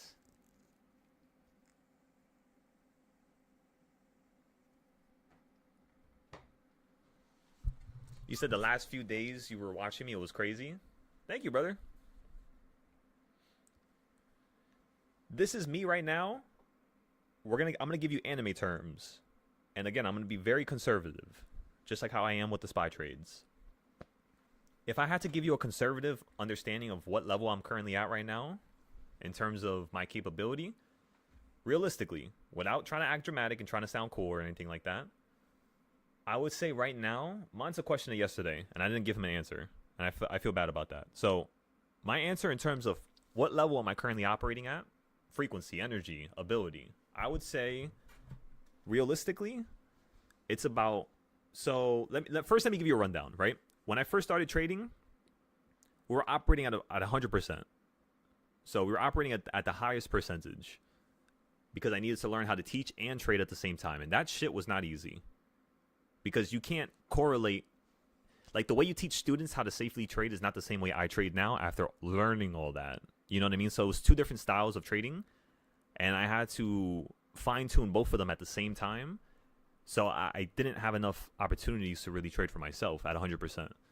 Now, then what happened? People started shit talking me. I got emotional like a little girl. And then what happened was my energy dropped down from 100. By November, I was at like 30 or 20 of 2024. By January of 2025, this year, I was at about 40 to like maybe 30 to 40% in terms of ability. Then that stuff happened. I removed everybody from the Discord, and I dropped from 40 to about 5. The lowest percent I've ever dropped to in my whole life. I started partaking in vices that I normally don't. I started wasting time. I started going out to clubs. I started going out. Very stupid. Not like me at all. And now, after all that bullshit, at this current date and time, right now, today, I would say that the level that we're currently operating at is about 50%. It's about half. About. But then again, if I really compare it, you can't compare the first half with the last half because it's a greater gain. So technically, it's going to be harder for the last half. It's not easy. It's going to be way more information than the first half, right? Way more things that we have to go through. But in terms of the ability, yeah, I would say we're about 50% right now. We're on the fence. So when I'm at 100%, that would probably be me trading at least like 100 to 200 times a day with 0 losses, trading all financial instruments, crypto, futures. It would kind of be like the true God's eye that I was looking for in the beginning when I first started trading. Because God's eye, when I was first trading, what that sounded like to me was I got to hunt down all these YouTubers. I got to watch 5 YouTubers that are live at the same time. I got to have all these different news organizations and websites up at the same time. I got to wait for news to drop. I got to play the crazy news. I got to wait for Pal to talk about. Screw all of that. Screw Pal. Screw the government. Screw all these numbers. They don't even say the truth. That's the reason why month to month they're lying on these numbers. They're playing chess, you're playing checkers. Think of it like that. They're never going to tell you the truth. Never. So you might as well just stop looking for it. Stop keep thinking, like, you know what I mean, that something's going to change. It's not. We're going to be that thing that changes. Not saying anything political because, you know, now you're stepping on toes. Now you're playing with dangerous waters. But I'm talking about financially. I don't care about those people. Politics or not, that's none of my business. All I'm saying is I love helping people. I want to help change people. Whatever happens after that happens.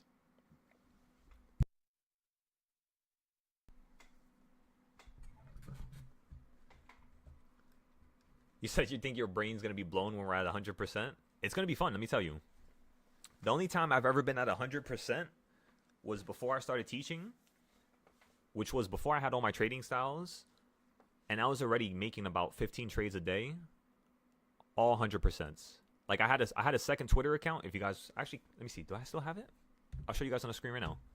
And I used to literally just comment on all the people who were posting stock stuff because I was trying to build my own community so I could teach people. But I was like, this is like impossible. I was posting on Unusual Whales. I was posting everywhere. I would post, me never taking a loss, trades nonstop, take 6 trades a day. Then I'll be like, I'm done. Then I'll be like, wait, there's another opportunity. We're going to get calls from here to here, there to there. I would be very grateful for people. I would be like, thank you, Unusual Whales, for the data. I was fucking lying. I didn't use their data. It was because I was trying to grow with their audience. Because they weren't really trying to teach their audience, just like how most people are not. So you know what? You don't want to help your audience? I'm going to steal them from you and help them. That's exactly what I'm going to do. But it never worked. Maybe because I didn't really want it enough or I didn't really try hard enough. But yeah. Now at 100%, I'm sure we'll be able to flip some rocks. We'll flip a couple things here. We'll do something massive. But again, I'm not going to show you guys that until you guys show me that I can comfortably show you guys that. You understand? So again, I'm not going to do that. You're not going to see me at 100% unless you guys start catching on. Once I see you guys catch up to 5%, 10%, 15%, we'll start elevating to 55, 60%. We'll start incorporating more leaps. We'll start incorporating more swing plays. We'll start building the knowledge Discord. We'll start building dividends. We'll start building, our long-term investments. Whatever you want to, invest into or do, that's when that happens when you're at 100%. You're doing everything all at once. Not like yesterday when I was only doing Forex and a little bit of futures and a little bit of SPY. It's like me doing everything at the same time.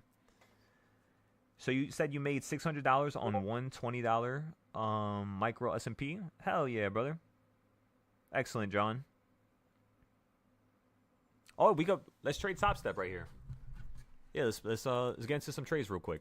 I haven't been watching the market that much, so let's see if first we can come up with an idea.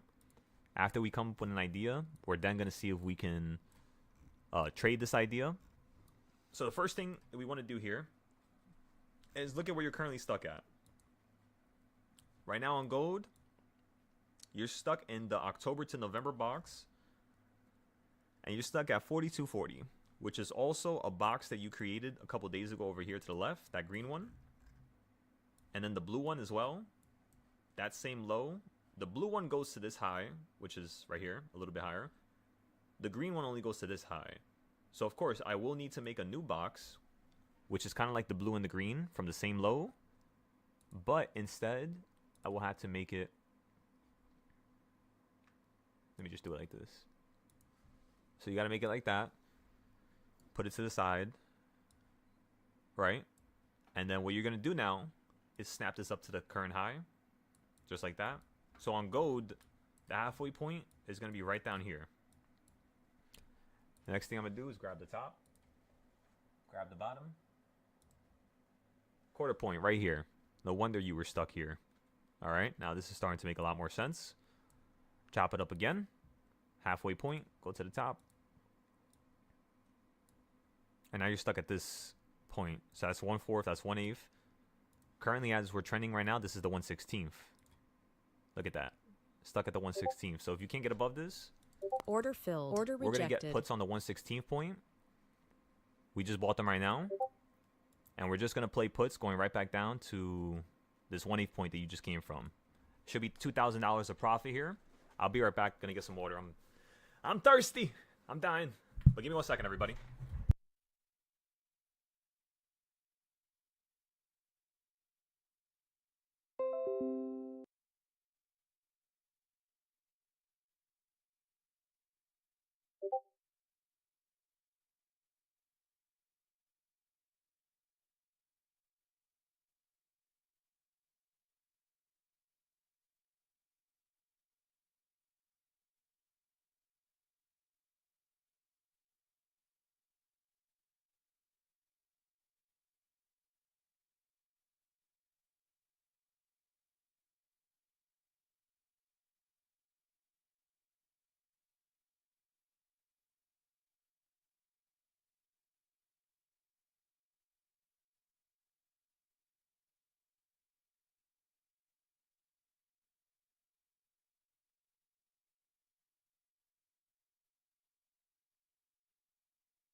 All right, everybody, I'm back. Okay. So you said maybe the time wasn't right. The way I live your life, it happened. No, you're 100%. Everything happens for a reason, brother. I 100% agree with that. I definitely agree with that.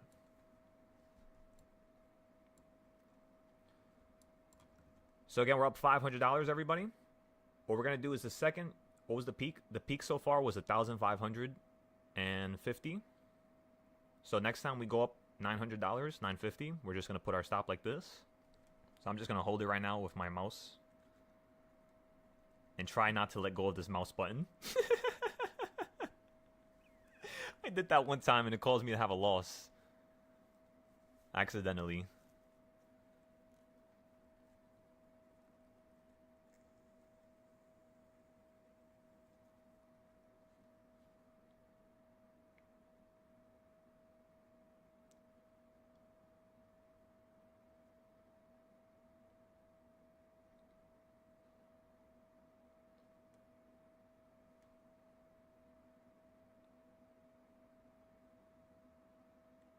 Wobble, wobble, wobble, wobble.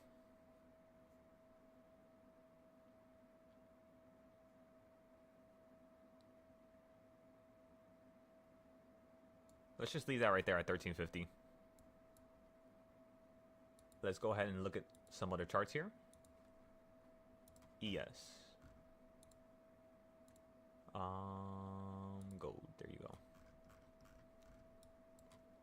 So on my gold chart, you're at a put level and you fell from it. So that's pretty nice. If we considered that, we can consider us selling out right here for 1300. We're at 1250. Order filled. I just stopped out right there. I pressed the button. It should have filled me the second I hit it. It didn't. I'm not going to hesitate. Instantly out. So again, the first trade right there, everybody, $1,200. Do you guys see how quick that was? So again, I made the box. I then chopped up the box real quick. And the second I chopped up the box, I instantly found where the market was at. Instantly sniffed it out. Instantly saw that it didn't want to get above this point. Why? Because you got above it before and you're struggling to get above it now. Listen, this is not a game of, you know, what's that game called? Fucking musical chairs. It's not a game of musical chairs, everybody. You're either sitting down on a chair or you're not. This is not sitting down on a chair. This is like you're just walking around right now, around that chair. You're not choosing to sit on it. Now, the market fell down to our goal. You hit 2,000. We stopped out at 1,200. The first thing I'm going to tell you guys is, if it hit my goal and I stopped out early, do I get emotional? Do I start screaming and being like, oh my God, I should have held it. I could have. What is wrong with me? No. The next thing I do now is look for the next entry. I don't have time to be focusing on stuff or regretting anything. I only have time to keep moving. Come on. So I was running puts right there. So you bought 684 the date to expire calls. Excellent. For the reversal point to sell off. Excellent. So let's go to the fourth reversal point. We have a gentleman on the YouTube saying that he's using it to trade his calls. Excellent. Look at you, brother. Thank you for that. You know that? That's so awesome that you're literally trying to test your trading styles with my reversal points before you even join the Discord. A lot of people on the Discord, they don't even have the reversal points. They could have it, but you know how people have money and they pay for something and they don't actually use, like, they don't really use it? That's the thing that bugs me, because I started to realize that the people who don't actually have the money, they would actually have the qualities or the capabilities of monumentally using every ounce of what they're getting. I did that. Don't think I'm talking shit about nobody. I did that. I paid for Meet Kevin's Discord $700, and I didn't look at a single video he had, because the second I started going around the Discord, I was like, this guy is literally stupid. So I know people are going to say the same thing to me. Of course, that's a multimillionaire. I am not a multimillionaire. They're going to say the same thing to me. And yeah, thank you. Thank you for testing it. Thank you for trying. Tomorrow, do the same thing. Write down what happens. What reversal point did you hit? Where did you fall from? What could you do differently for the next day? Right? All these little factors. I'm going to make a short out of that video right there. That was pretty cool. I'm not going to lie. I've never done something that perfectly. Like, the second I make a trading style, we play it instantly. Usually I always wait. So the fact that we just played that perfectly, you might be like, was it risky? And the answer is no. Look at the way you fell down here.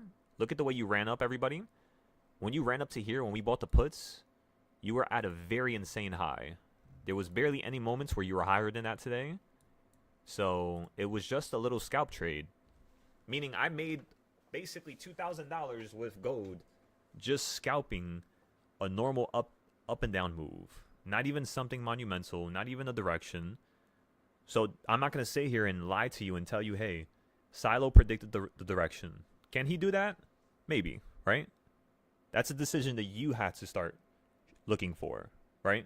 Like coming to a conclusion that you had to come to. That's not something I'm going to tell you. The one thing you want to do, though, is trust yourself. Believe in yourself and do whatever you think is best. Truly. If it goes against you, now you do whatever I think is best. Do it just like that. For those of you who want to like test yourselves every day, test yourselves. That's no problem. But then the second things start going a little weird or a little wonky, get back to the drawing board. You call back up. You call the council, and the council will help you out. Same thing with you, Andode. Let me see your message. You said, yeah, you can see. With what exactly? In terms of like breaking a rule? I apologize for not responding about that earlier, by the way.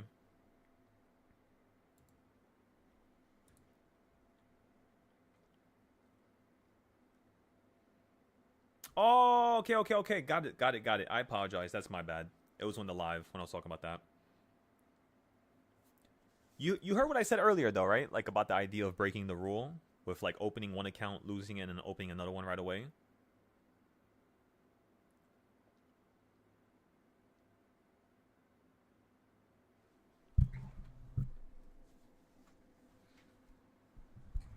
Roger that. Excellent. As long as everybody's aware, we can fix it. That's it. That's awesome. All right, so boom, we got that set up. We're gonna fix that with you, Andode. What else do we have to set up here? Let me think.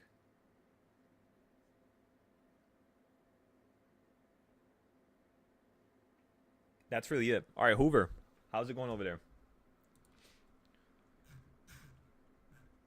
We're going to have something to talk about with the whole Discord here shortly. I got to brief everybody on something. And I was getting my water, right? Yo, you know what's crazy? I went upstairs to get my water.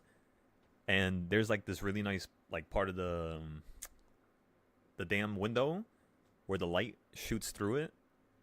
And it kind of feels like a dream or like a movie. Jinx, where are you? You better not be on my bed.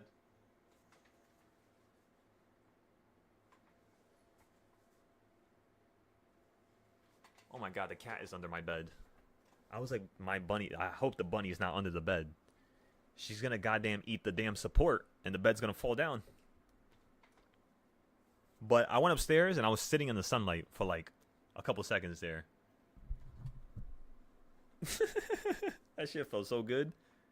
Because in my room is cold, you know, it's freezing because it's basically the basement, and you got the floor is all tiles, so this shit is freezing in here. Before I moved here, I was in an attic, and that shit was also freezing. I don't think I was ever in a place where I had normal temperature, like in the middle of a house or something like that. I wonder, do condos get cold? When people live at the top of these insanely expensive buildings, they probably get more cold, don't they? Now that I think about it, because they're so high. I never thought about that. What if a person on the first floor has to pay like $100 a month for heating, but the person on the top floor has to pay like $1,000 for heating? Why are you meowing at me? What do you want? Bro, you went under my bed with all that dust and shit, and now you're trying to crawl on me and touch me? Go over there. Go over there. You gotta get washed now. Go over there, please.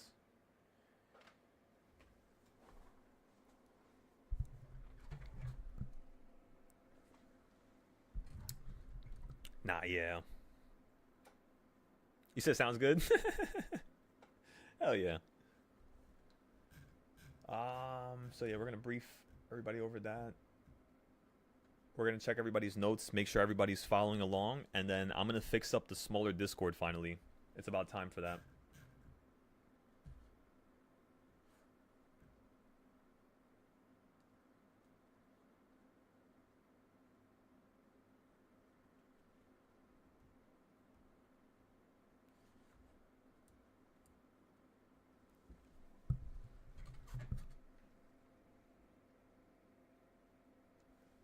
Right? I could see that. I could definitely see that. Because honestly, I was thinking about it, and I was just like, all right. Realistically, if I want to move, well, I mean, how much do I have to pay, right? Because I want to get an apartment for the first time. And I'm like, it's going to cost me $4,800 to get this one apartment that I want to go to. So that's probably like $52K. There's no down payment on it. I just had to sign a 1-year lease. $48K. And I'm trying to see, is it worth it, or do I just say screw it, put that money into? But then again, I want to move. I want to be alone now. I don't want to be next to nobody. I don't need to be next to nobody. I force myself to be next to everybody because I know that they're not going to be good without me. That's the one thing that sucks. And I noticed my uncle does the same thing. For some reason. It's like a damn trap.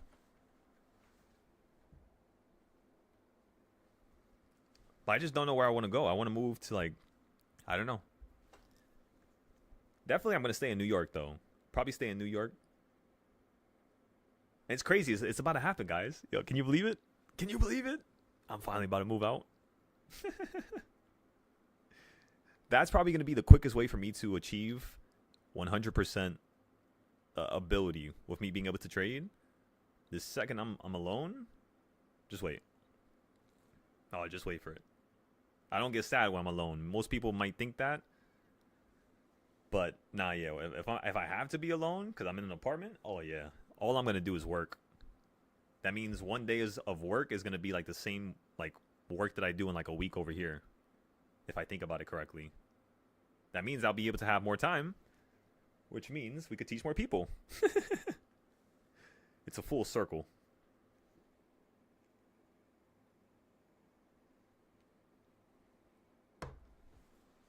And then whenever you guys come from the Discord and you come to New York, this building that I'm going to move to is going to have a conference room, so we can actually go in there. There's some TVs and stuff, and I could teach you guys there whenever you guys pull up.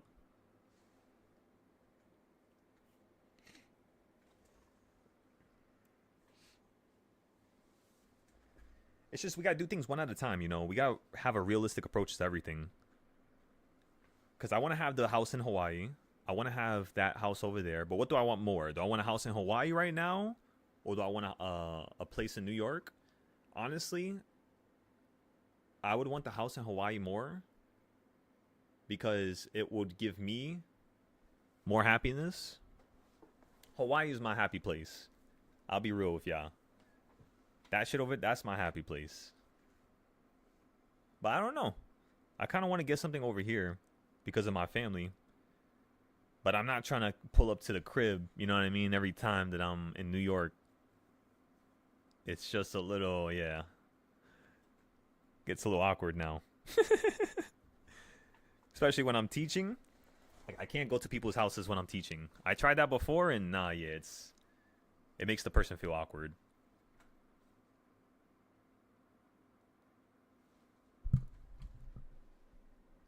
You know, one time I went to a shorty's crib and I was having one-on-ones for like 2 hours. And I just left her crib right after I was done with the one-on-ones.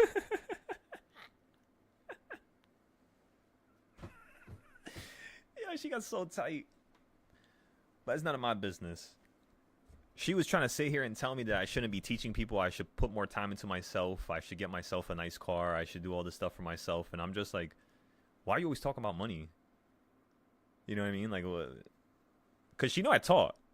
I showed people the YouTube channel, but I don't tell people about the money. I can't do that. I'm not stupid. That's why I tell you guys, I make nothing. Don't worry about how much I make. I don't make nothing. Never ask me because I'm never going to tell you. Unless you're my friend. Then I can tell you. I have no problem with that. Oh my goodness. Studio apartment with no one? Nah, hell yeah.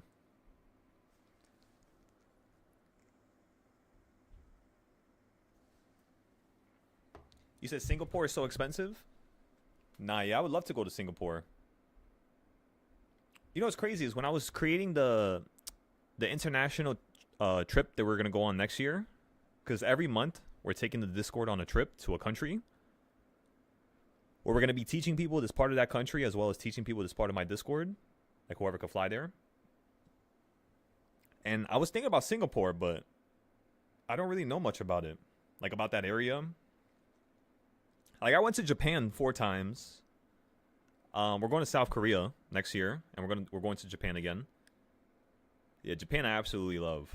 Like, yo, I swear to God, I'll be walking around the streets by myself, starstruck, because like their sidewalks, the way that the art, the dots on the floor, everything is supposed to be where it's at. It's not like the U.S. where you got a fucking can, this just on the floor. Right next to a piece of concrete, there's like a giant hole in it. There's none of that. They do road work. They do fix stuff. They have issues, of course. You have a random hole that pops up in the road. You have random people that... You know what's crazy? I had a guy that tried to break into my house when I was in Japan. Do you guys want to hear about that story? Story time. Story time. Wait a second. All right, so look. This is what happened. I was with a group of friends from New York, and we went to Japan, right? I had everybody get together. I was like, yo, we're going to Japan. I'm going to pay for all the Airbnbs. I pay for all the Airbnbs. I pay for the car. I pay for pretty much anything that I could where I could make the trip easier for my friends, right? Because I really wanted all of them to go. We go there. We pay for whatever it is we have to pay for. About halfway into the trip, this is already after some crazy shit has happened where we're going to skip over that for a second. About halfway into the trip, we're in the countryside in Japan. It's called Mount Fuji. We were like by Fuji. I think it's called like Fujisawa. It's somewhere around there. It's like right by Tokyo, but to the left of it a little bit. And we were by the Mount Fuji, which is like one of the biggest mountains in the world. And we were by a lake. So peaceful. I'm going to show you guys what it looked like right now. Actually, let me show you guys right now. Fuji. Let me see. Let me go to my other screen first. Fujisawa. Yeah, that's how you spell it. I'm surprised I remember that.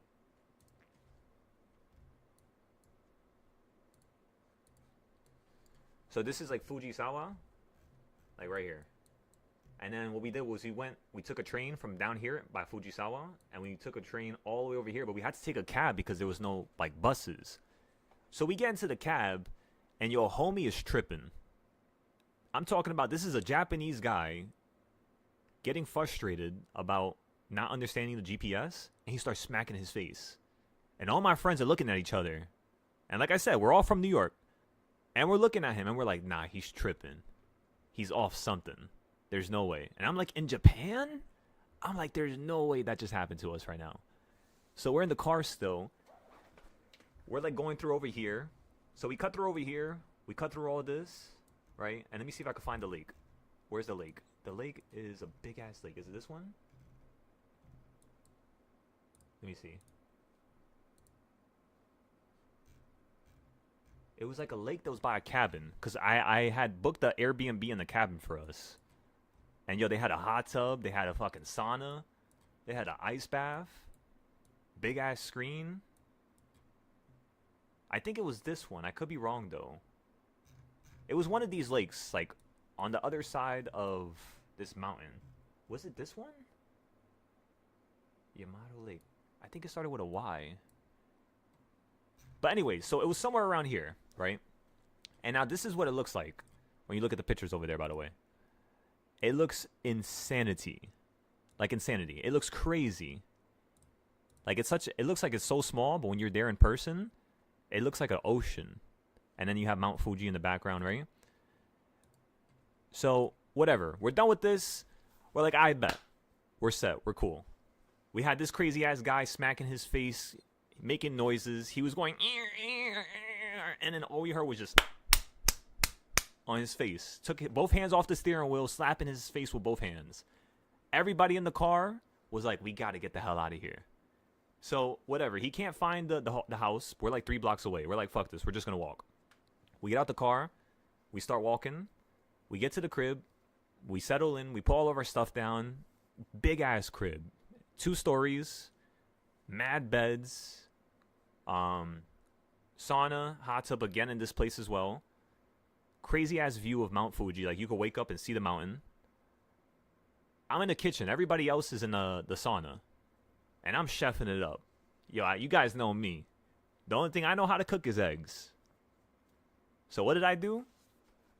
I got a box of 10 eggs. I got some nice ass bread. A bunch of spices that I'd never seen in Japan. And I started going crazy. They thought I was cooking like some crazy ass other type of food. They didn't think it was eggs, like whoever was in the house. So yo, I'm going crazy, right? I got the music playing. I'm like mad loud, right? Mad loud with the music. I'm so stupid because I had the music so loud that somebody from outside that was just passing by would hear me. And if he could hear me, that means the neighbors were here, what's called hear me. And listen, I'm not trying to go to another country and fuck shit up. I'm not trying to give ourselves a bad name over there. When I go over there, I try to be overly nice because I want them to understand how Americans are. So, all I hear is bang, bang, bang, bang, bang on the door, right? Everybody comes in from the sauna at this point. Like, as they were coming in from the sauna, from the back, all we heard was bang, bang, bang on the door. And I'm like, oh, fuck. They look at me, like, scared because I'm the oldest one at that point. So they look at me like, what the fuck? And I look at them like, what the fuck? And I have my phone recording. Like, I have this all on film. All this is recorded. It's like a 40-minute video. I was recording myself cook, right? This drunk Japanese guy, bleeding on like everywhere on his hands and everything. He tries to, come into the house. He's like trying to explain to us, like, is this a party? Like, what's going on in here? And I'm thinking, yo, this could be a serial killer. I'm like, yo, what if he got a knife behind his back and he just starts slashing, starts going crazy? So I'm like, all right, nah, hell no. I'm like, yo, you got to get out, bro. We all telling him, like, yo, you got to leave. You got to get out. My homie, he takes the knife from the kitchen table, and he's, like, threatening him. And I'm like, bro, you got to chill, bro. You got to chill. This is not the place. Nah, we're not trying to get locked up here. So we're like, all right. We try to tell the guy, like, you can't stay here. You got to go. You got to leave. He was very nice. He wasn't, like, mean or anything. Then my dumbass friend, you know what he said? He said, come on in. And he said, I could come in? He said, okay. And he starts forcing his way in as everybody's trying to push him out. So we didn't violate him. I'm not going to lie to you and say we violated him. I don't have the heart for that. Listen, if I had to, we would have. But we did not touch him. We just dragged him out, right? Very delicately. And we left him on the street. We didn't hit him. He was awake. He was conscious. And then we just called the cops. Cops come 30 minutes later, right? Oh, I didn't even tell you the rest of the story. So, whatever. We let him sit on the street, right? And then we close the door. We think he's going to leave. He walks up the stairs behind the house and starts knocking on the second story. And we're like, nah, bro, this guy's tripping. So, we call the cops. The cops come. We talk to them. We let them know, like, what's up? Like, what's going on? He thought that it was because of my race that the Japanese guy was doing that. So, he was asking me about my race and my color. Because he was like, sometimes that there's been reports of Japanese, and mind you, this is their own police. They told me that there was reports of like some of the Japanese people like lying or saying stuff to foreigners because they just don't want them there. So they're dealing with a massive problem right now when it comes to like the social aspect of Japan. So yeah, that's crazy. So isn't that nuts? I have a cab driver that's beating his face in, making weird ass noises. I thought he was like disabled or something, so I didn't want to make fun of him. I thought he had like an issue or like I didn't know what it was. But I should have been told about this beforehand. I should have, had some type of idea. And yeah, that was just one day of Japan. Every day was a crazy story, but that was just one day.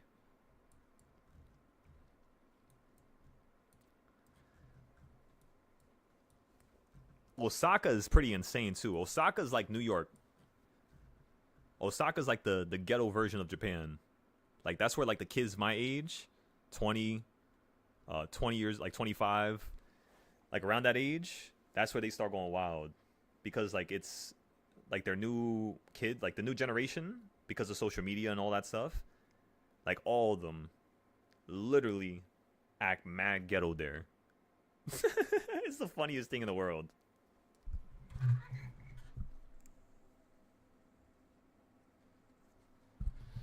Nah, yeah, yo, I was talking to my friend about that, and yo, we were all like, yo, why didn't you tell him to come into the crib? And why was my dumbass blasting music? That could have went way worse. I'm sure you guys probably agree with me. Shit.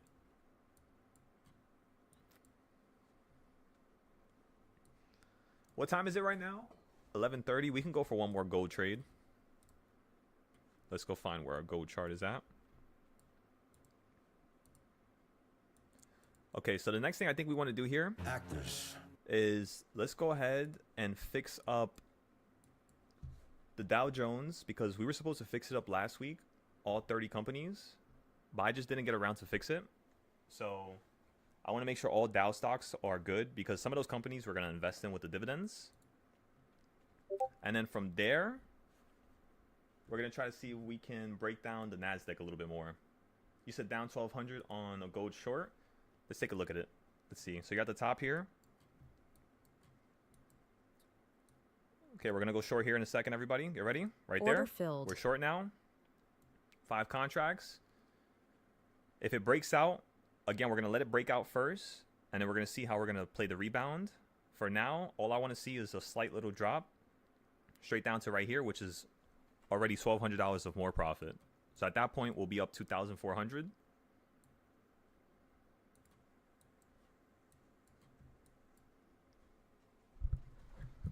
You said, but I need to know. We need those friends in life. No, yeah, of course, hell yeah. We didn't get mad at him or nothing. But it's just like, why would you say that? This could have been a lot worse. This could have been a way lot worse.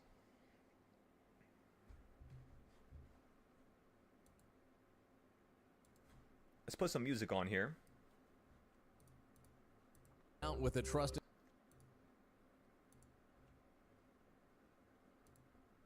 By the way, if you guys want, you can add music to my playlist. Chips and Guac playlist.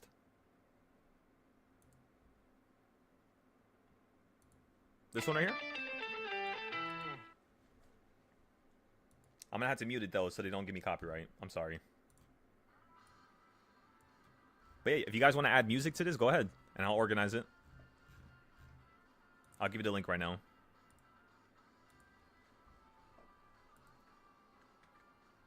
Because honestly, I would love to have some more music. I need some music. I've been listening to the same songs for like 2 years. All right, everybody, we're up $800, putting our stop loss. We got stopped out. That's another 800. Boom. Now we're up 2,000. If it falls down more, would I be up 2, 3, 4, 5K? Of course. But why am I going to let myself, take the easy way out like that? I'm not just trying to hit 3,000 to pass a combine. I'm trying to make so much capital that I could change my life for the good, for the better. That's how I want you guys thinking. Scalp, scalp, scalp, scalp, in and out, in and out, in and out, in and out, in and out, in and out. The more you do it, the more you'll see that it's the scalps that really make you a millionaire. If your trades make you a millionaire, you're going to lose it. If the scalps make you a millionaire, you're never going to be able to lose it because of the skills and the ability that you have gained, throughout the whole process of it. Okay, now let's check this company. Not this company, but this chart. Okay, perfect. So you're at almost near the top of the white box. So I want you to go up a little bit higher, everybody. I want you to hit this line right here. You hit that line, it's over. Come on.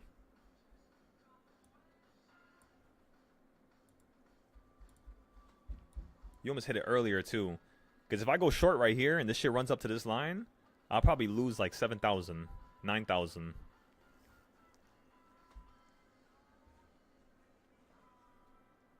And I don't know if I'll make it out. But I'm just it's all over now.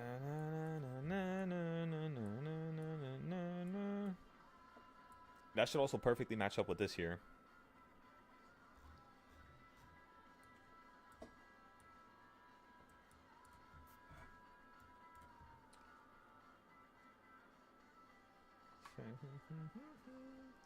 I can get you out.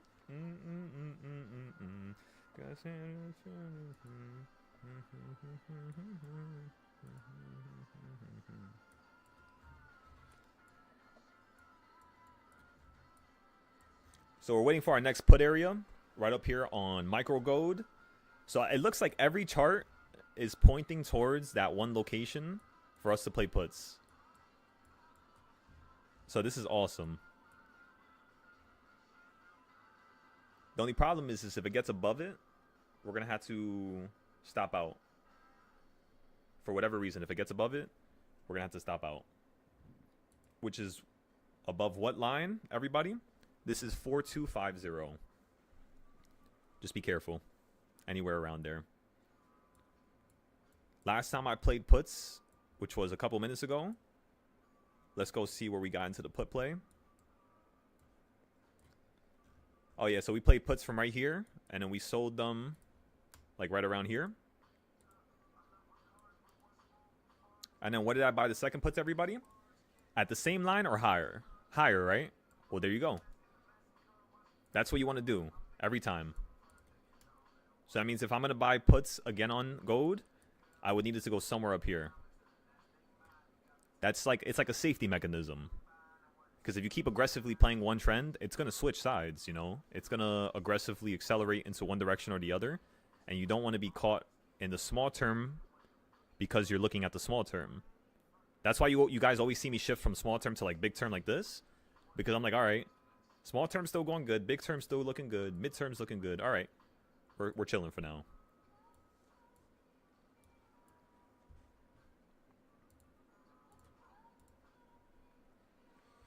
Hoover, thank you for the notes, brother. We're going to take a look at those in a second and read them. Same thing with you, Andode. We're going to take a look at your notes to see how those are going.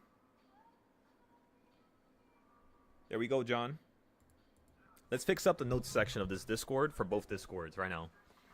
Not just this one. We'll do this one first, but then we'll do the mini one next. Because I might have to remove some people from this Discord and put them onto that Discord. So just in case if I had to do that. Let's just get that one up and running now. It's basically the same thing as this one, but it's way less trades. One trade a week. No conversations, no classes, no live video. You would still have to watch the YouTube. But it costs $50 a month, and you would just get whatever trades, whatever extra information that I give you. I'm going to keep it simple. I'm going to keep it basic. It's just going to be notes, challenges, and that's really it. You know, I might have the YouTube trading styles there, but that's it. I'm going to be straight up with you guys. So, yeah. One trade a week.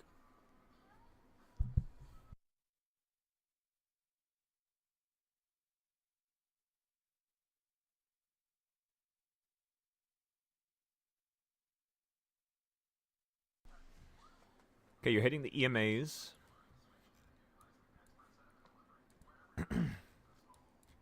On the 5-minute here, this still looks pretty good. We have the CS zones from last night, and they're still working out pretty well. So what I just figured out from yesterday to today, with just one night of testing, everybody, I now have CS zones done for gold. So we could trade with CS zones on gold now. Look at that. Look at that. Oh my goodness. Imagine trading futures with a CS zone like we do on SPY. Oh my god.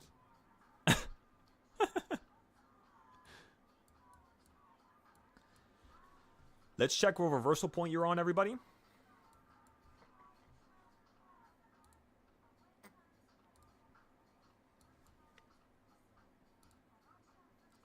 Why do I feel like I'm getting sick? Oh, man.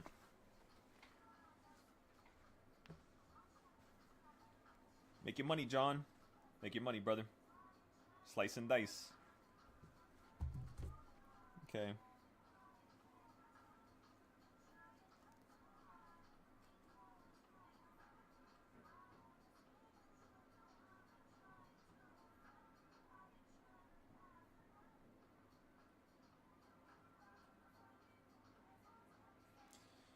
What happened to today's video? Today's video didn't go up in the morning. It didn't post itself.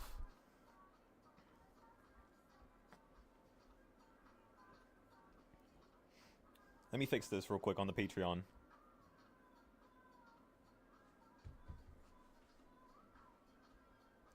So, John, whenever you're down, you see how you're telling me you're down 600, down 300, and up 300, and up 1,000?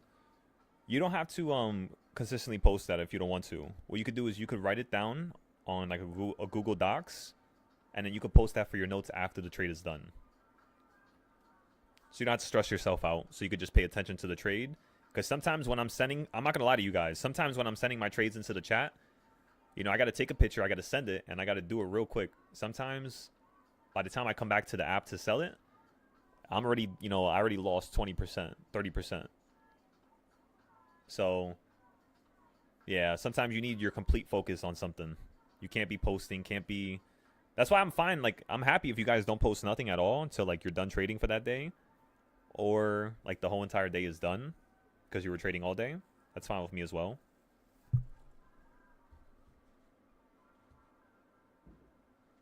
Spy, you're stuck at number 3 here. You fell from number 3 to 1.5 and you're holding. Yo, I just thought the video... Yeah, I just thought that chick was ass naked. What in the world? I'm about to say, this is a YouTube video. What in the world? Okay, so, again, we're going to put the music on the side here.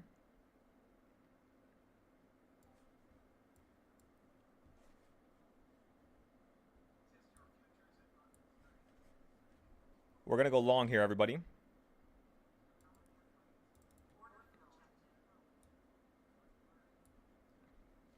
I'm looking for just $900. Let's go take a picture real quick.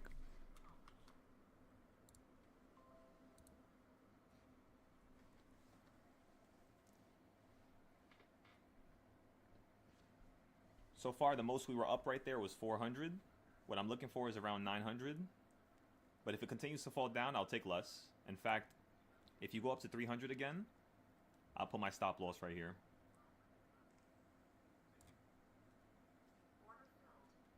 Just like that, everybody. Order filled.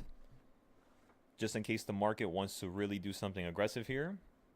I'm not intending on staying in this play for a long time. I just want to scalp, you know. I just want to nibble, nibble, nibble, nibble. We're already up 2,300 today. So now in total, my account is almost at 20K. We finally hit goal number 1, everybody. That's what's up. That's what's up. Our win rate is 90%. We took 52 trades. We only lost... It says I lost 6, but technically I only lost 3. It says I lost 6 because I bought them independently. Like, you know how you buy 1, 1, 1, 1? That's why it says 6. But it was technically only 3 trades. But yeah, this is not bad. And then from today to today, or yesterday to today, of course, 100% win rate. No losses. Let's keep it going. Let's see if we could bring this up to 20 today, and then we'll call it a day. Yeah, we said we were supposed to take it to 20K by Friday. Because now it's going to take me like 4 weeks to take this money out. Because I can only take out 5K a week. So on Tuesday, I'm taking out 5K. It'll probably bring me back down to like 15K. But then again, by Tuesday, I'll probably have like 30K. I just don't want to lose this capital here. This buffer zone, we had to consider us taking out 5K. So that's now 13K we only have here.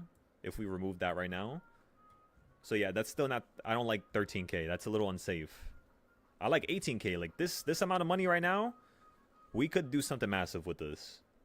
Because we can hold trades for a little bit longer. We don't have to get scared.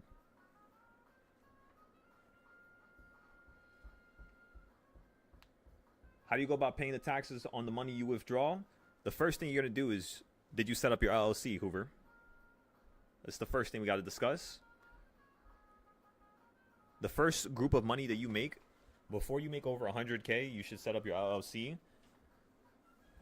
And after you make the first 100K, you should be able and equipped enough to be able to just trade on your business accounts. Do not trade on your name. Do not trade on your name, ladies and gentlemen. The second you have a good amount of capital, 50K, 100K, it's going to take you just a month or two to get to that number. But just make sure you make the LLC, establish your company structure, create your nonprofit, right? So that any money you make, again, you can redivert it into your nonprofit so you don't have to pay the taxes on it. Because you need to build right now. You can't just get, destroyed by taxes right now. You got to go around it a little bit. In a way where all the rich do. It's not like you're doing something illegal. All the rich do this. They play the system how it's supposed to be played. So if we do the same thing, technically, this should be able to kind of level us up faster than we think it is. In fact, we probably don't even know collectively how much this is going to help us once we establish that structure. So, in terms of taxes, right? It depends what state you're in. That's the first thing. It depends what state. Federal, state, right? Taxes, right? It's a little bit different. Like New York, it's a lot. If I make $160,000 and I have no structure, I'm going to have to pay around $46,000 in just taxes.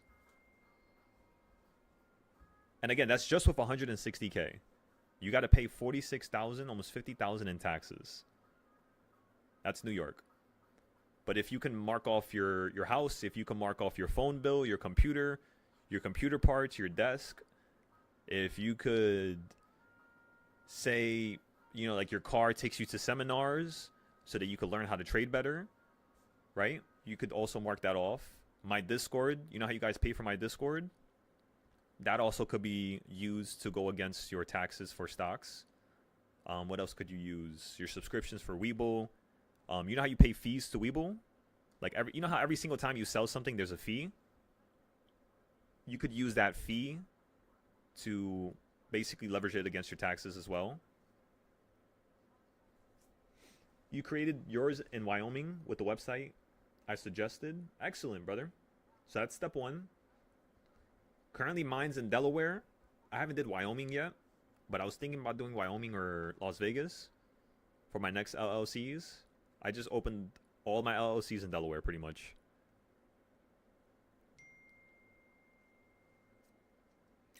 Wait, give me 1 second, everybody. I gotta move the car because of street cleaning. Give me 1 second.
No wonder I'm getting sick.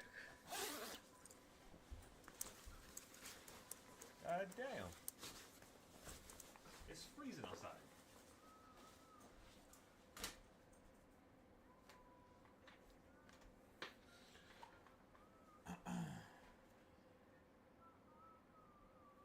All right, Hoover, let's fix up some of this tax information.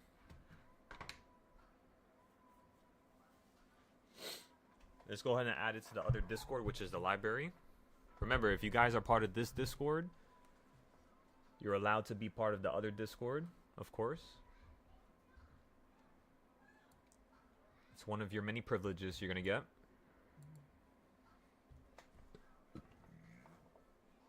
I want to create that damn motivational company LLC soon. I think that's what I'm going to do later today.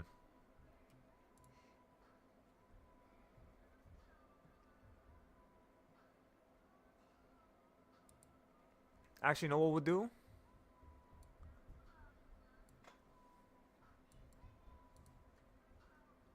We'll wait till we withdraw money.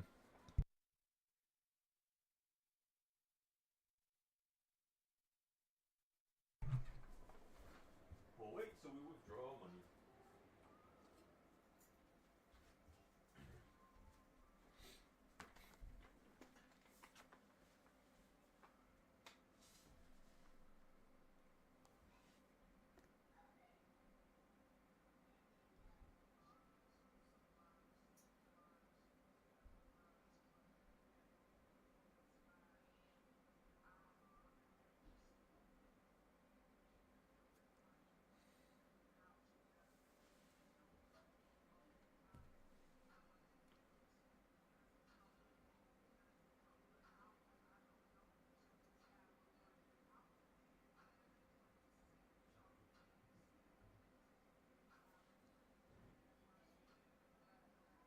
I'm thinking right now.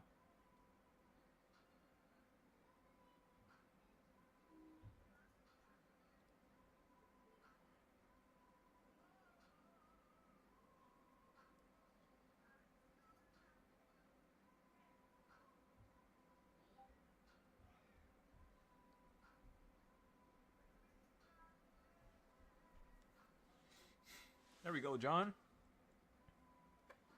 There we go, brother. Hey, get some food in your system.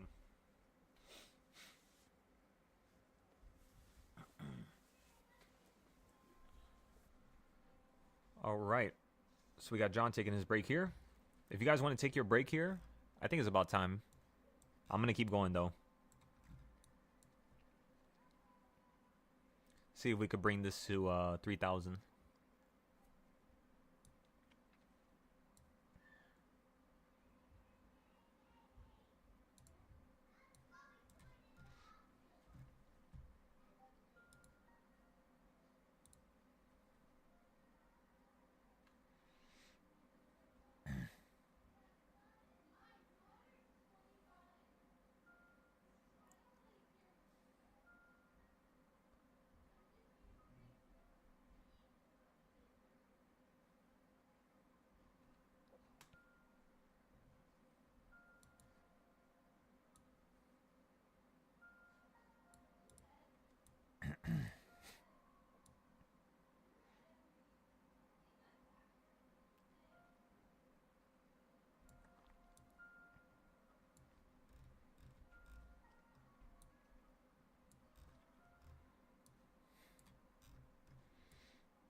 Let me check how much I'm up on Webull now.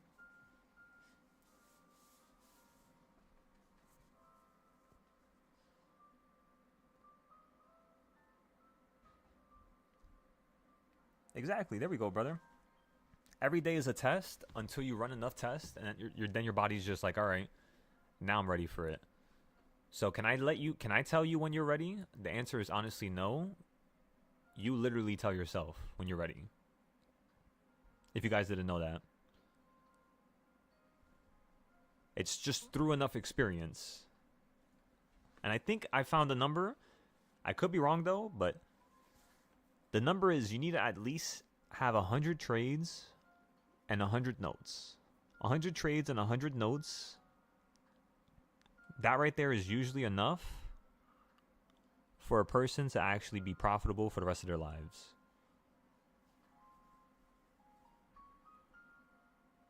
Because usually the students, when they started doing it how I wanted them to do it, after about 2 months of them doing it like that, yeah, they had some good success with learning a little bit quicker when that was the case.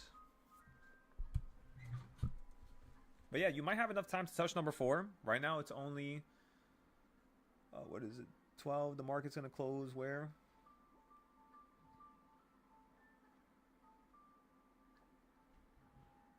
I forgot what time it's closing. Like 1 or 12? Something like that?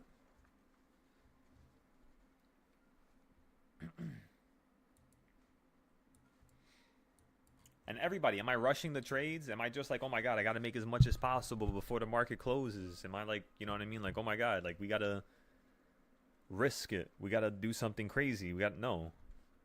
Calm, cool, and collected, everybody. Just taking it slow. We already made enough for today. I'm only supposed to make $150. We made $2,300. And the craziest part is that every single one of those trades went up another double, which means later on, when we feel we're capable and we should, and the time is right to take full profit. Again, when the time is right to take full profit, because in the beginning of us starting to trade something, the time is not right. You're testing it. You're just learning it.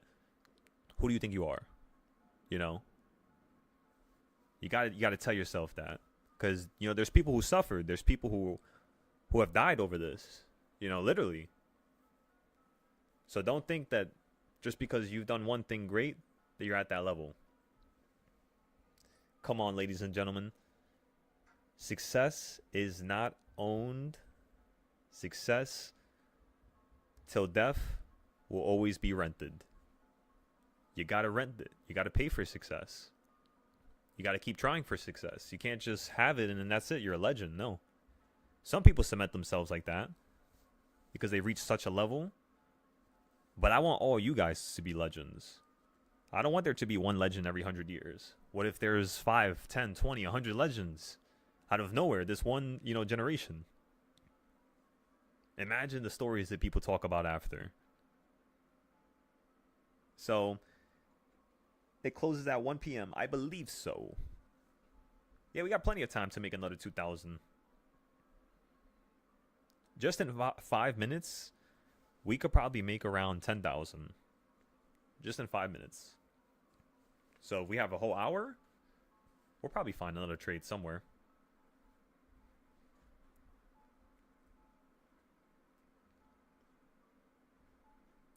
All right, let's go back into the 15-minute here.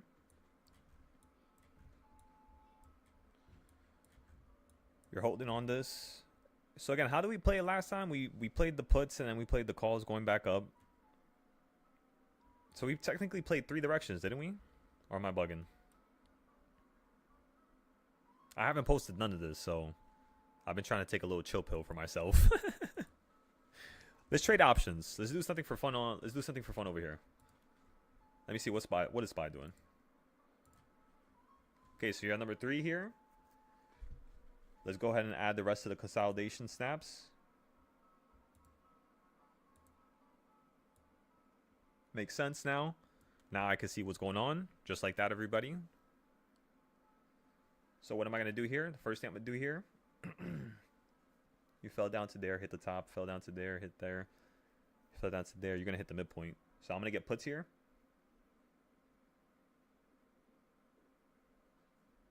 I'm just going for a quick little scalp. 682 puts currently cost $38.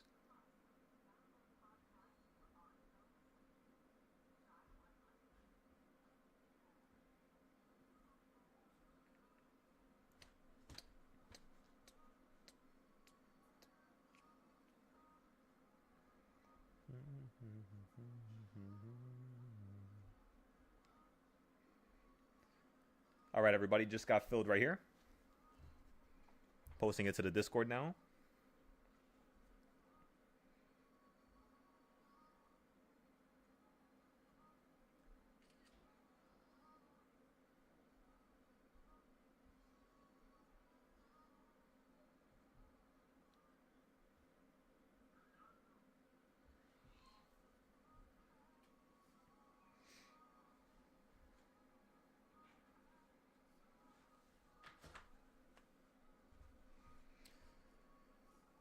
Let's continue to now shift into the weekly. Let's see what's going on the weekly scale.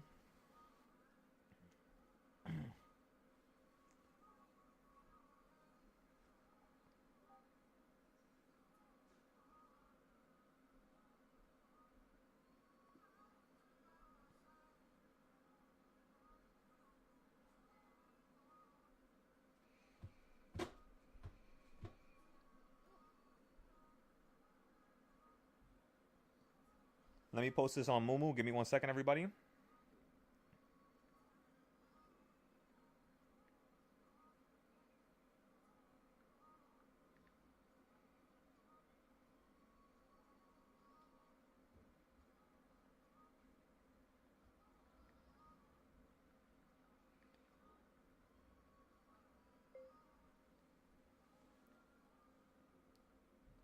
The only time I'm going to average down on these plays is going to be in another 10 to 20 minutes. If the market continues to head up all day, it's perfectly fine as we still have leaps. So we'll just let it run up. 10 minutes before the market closes, we'll then see if there's any more opportunities. We should, if I think about it correctly, we should be able to buy up until the last minute. Or am I bugging? Are they going to close it like 30 minutes like how they normally do? So like let's say the market closes at 4 and they stop letting you buy options at 3:40. Are they going to let us stop buying options at 12:40? Or will they let us buy it throughout the whole entire... This is actually a really good time to test this. We're all going to see this together. So this is perfect. All right.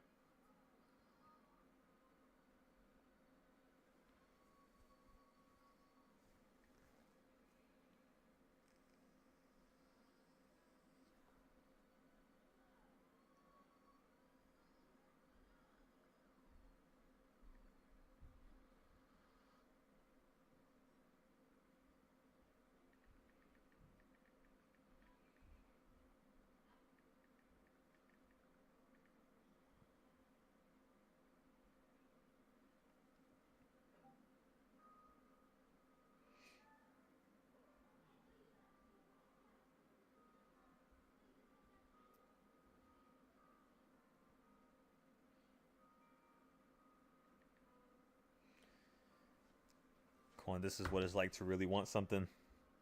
Your head got to be everywhere. Got to post this here, post this there. Come on. Let's keep the energy going, everybody. You know, it's crazy because oftentimes you don't get a ability or an opportunity to see somebody who started from the bottom of something, and oftentimes you don't really get to see that person grow. And the reason why is not, it might not be because of what you think, right? The reason why is mostly because when people are growing, there's a certain layer of embarrassment that comes with it, right? How much you're making, how much you're doing, how much you're helping, like what are you up to? How do you deviate your time and split it up and complete certain tasks? And to be here, to sit in this chair at the age of 25 years old,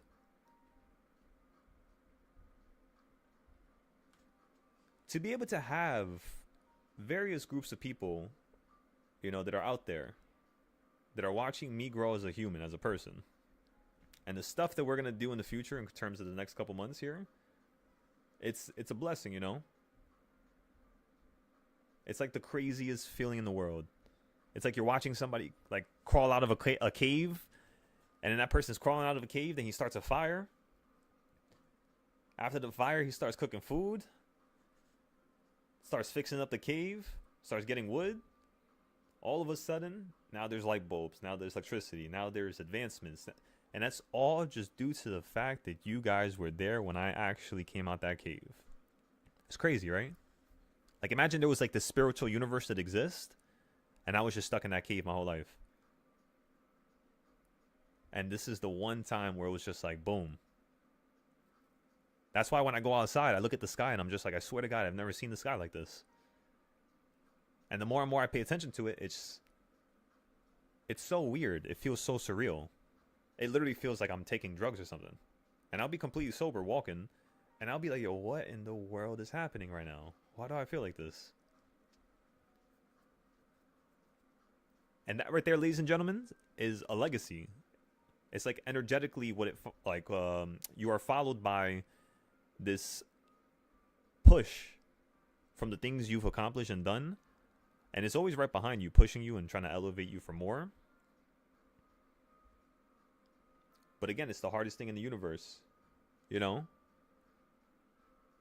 But the fact that I had to have an opportunity where I could be live, where I can't hide in that cave no more, it's the best thing in the world. I don't know if you guys find yourself hiding in caves, if you understand what that means, right? It's kind of an abstract, crazy thought, but if you see where I'm going with, you know, and you feel that way, again, just understand this is the perfect group for you. You know what it feels like? You ever see those movies where it's like the superheroes that didn't get to be a part of the main squad? It feels like this is like the start to that. But what they don't understand is that the people who are here, even though they don't know how to use their powers, even though they are weak, even though they can't compete toe to toe in certain areas, if, you know, given enough time, if given enough ability to train and to get better in knowledge, the way that person could tear down the sky, like, they don't know. But it's like, I could feel it. That's what this group feels like. Like, literally, like, people who just didn't fit in. I don't know if you guys see it like that, too. Do y'all see it like that? Or am I bugging?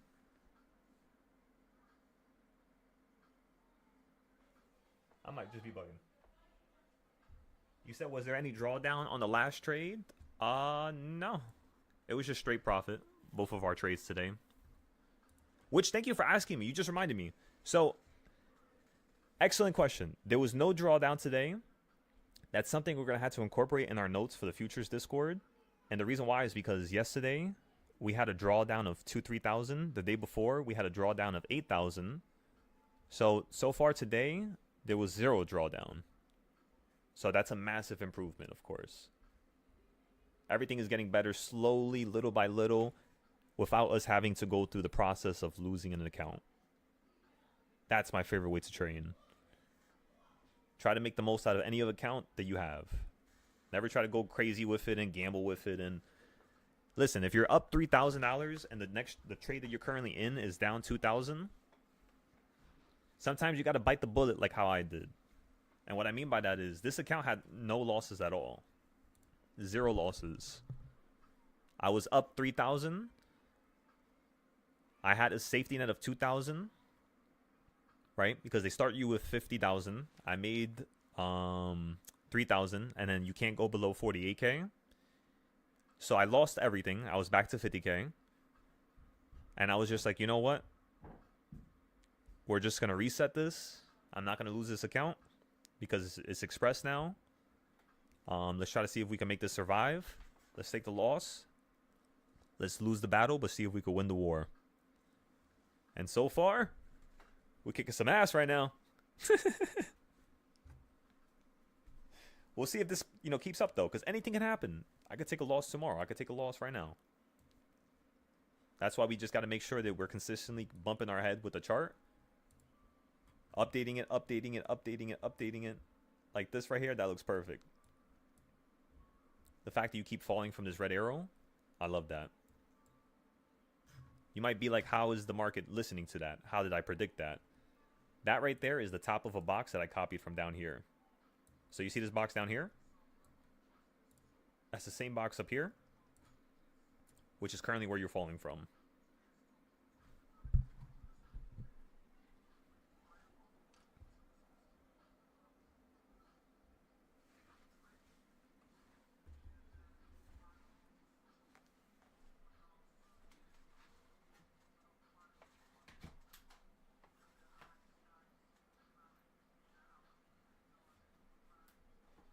Oh wait, I forgot to draw that picture.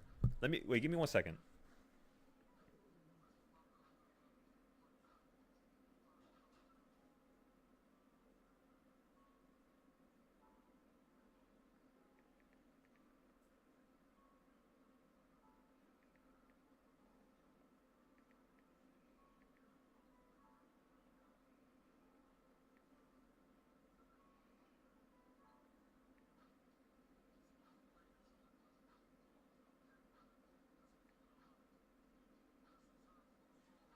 What's today's date? The 27th, right?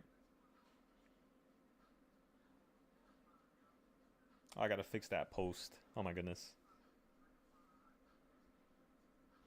I always do this every day. There's always like one part of it that I always forget about.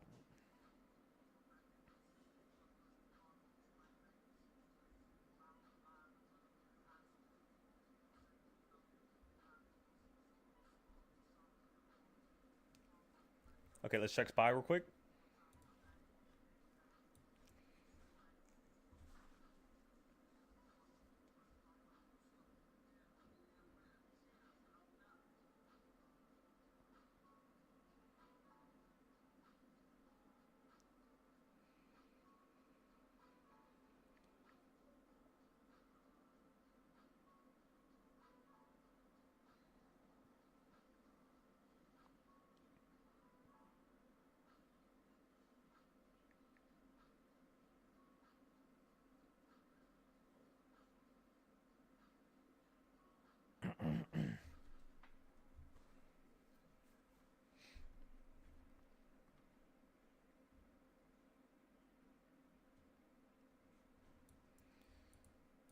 Wait a second. That's so true now that I think about it.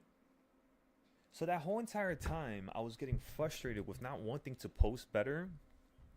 Now that I think about it, it wasn't because I was frustrated with others. It was because my lazy ass didn't want to do it. I just used that as an excuse. I just realized that. And I kept lying to myself about that. That's crazy how I just realized that. It was all just an excuse.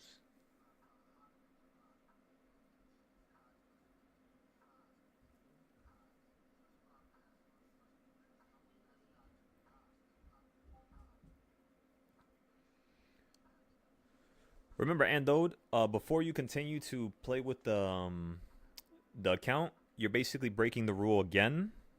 That's the second rule you just broke. Slug broke this rule yesterday. And the rule was basically after you finish or you lose an account, you have to, again, have a one-on-one with me. Just so we could fix the mistake to make sure that the next time it doesn't happen again. Even if you tell me you're up $200 right now, internally my body is telling me that you're just going to lose it again. Because there was no element that you changed going from, one account to the next one. So, yeah, just let me know whenever you have time. And we'll go from there. Roger that. I'm happy you're up, though. I'm very happy.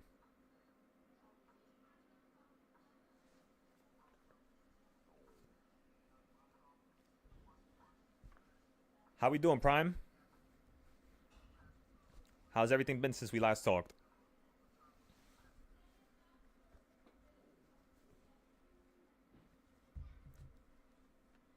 Roger, roger.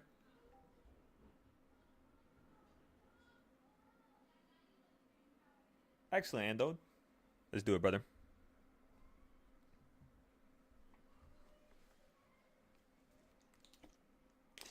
Oh my god. Why did I squeeze the water bottle so hard? I was trying to open the cap. It wasn't opening. That thing just went all over me.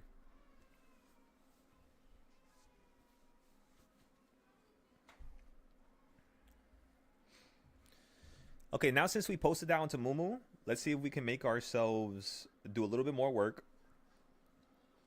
I'm not catching myself being lazy no more. Okay, so we posted that onto Mumu. We posted it into the communities. Let's now post our YouTube link so people could see that we're live in case they want to join up.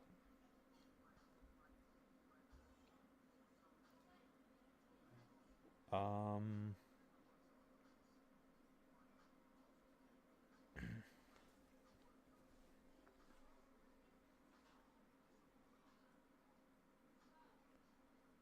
let me see. By the way, whenever you get into a trade, when you get to a certain level, you'll be able to just set it and forget it. Even if the trade goes against you, it's because of a certain thing occurring. It's not just because it's random or, you know what I mean? It's like right out of left field. In all honesty, it's actually impossible to have a black swan event when you actually already know how the market trends. Because all black swan events show signs of them wanting to occur right before. So a black swan event is actually also predictable. It's just very hard to predict it. You kind of have to understand like structure more. Like what's more important structure compared to like another piece of like society, right? And then once you can kind of like boil it down to how that structure has been affected in the past and how like people have went crazy or went psycho over it or it caused like a massive event before, you could therefore say it's going to cause a massive event in the future. Because humans are very the same, you know? Very psychological.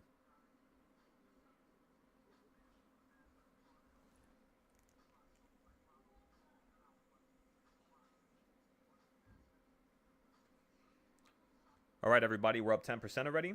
Just like that. You got to hit the worm now. Turn on the disco ball. You know what's about to happen next, right?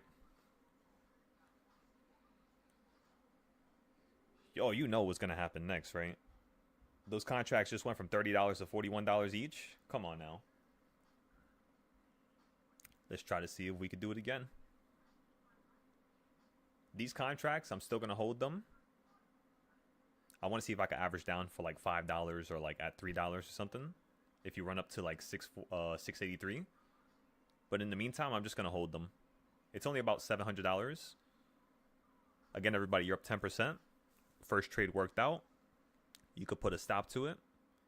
We're going to hold it a little bit longer. See if we can make it a little bit more fun for ourselves. National Disco Day. See, you already knew what I was about to say. Get the roller skates, turn on the disco ball, get the music playing. You guys know what time it is. Come on. It's our favorite time of the day.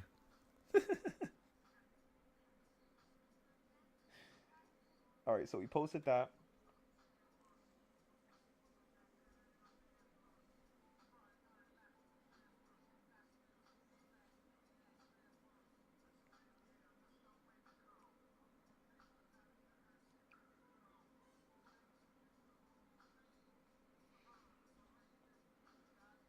Actually, should we post the YouTube link?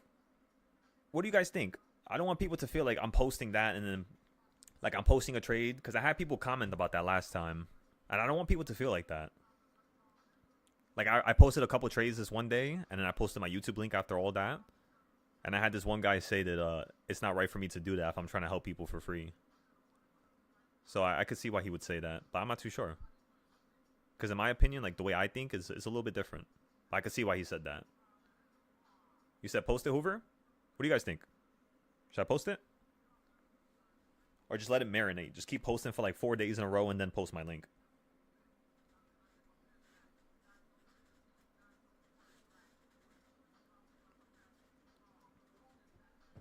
Live in the present moment. So do as much as we can as right now, as we can speak. All right, I like it.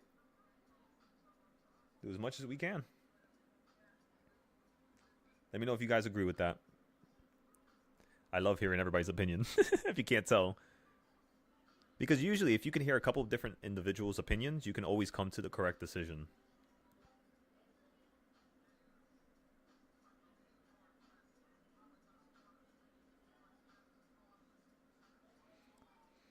We're up 13%, everybody.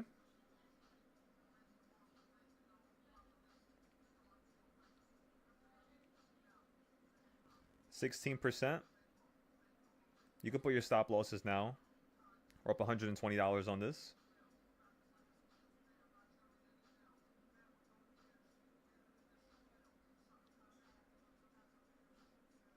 $23% now, $200. I'm going to force myself to stop out now.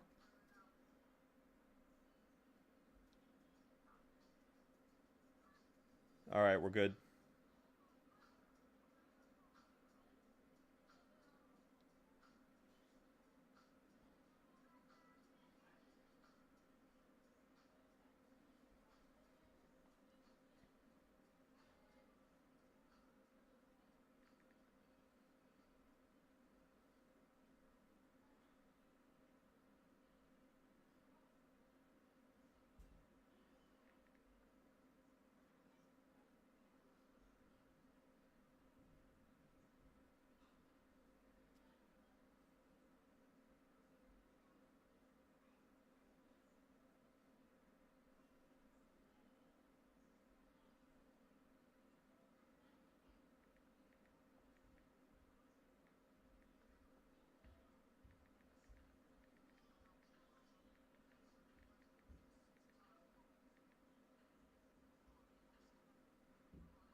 Sorry, I'm going crazy posting this everywhere.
All right, we're about to get into another trade here.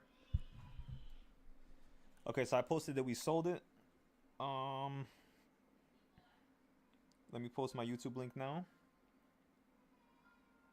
Copy link. Nobody said nothing against it, so I'm gonna do it. All right. The council has agreed.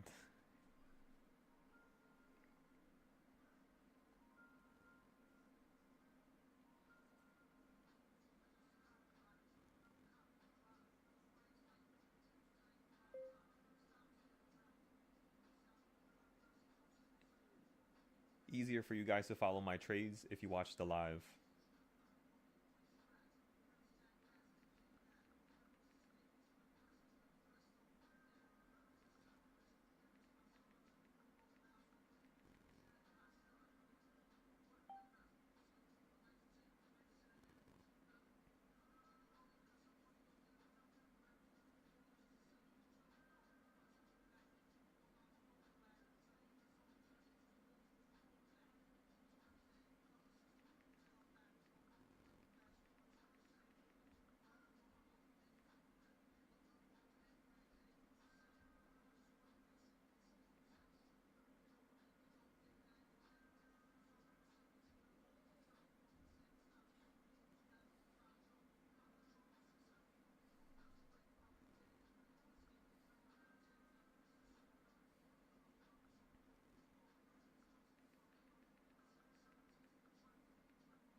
Oh shit, I didn't get to the puts. I forgot.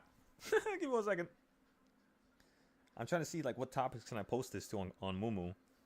Trying to see if I can help some people.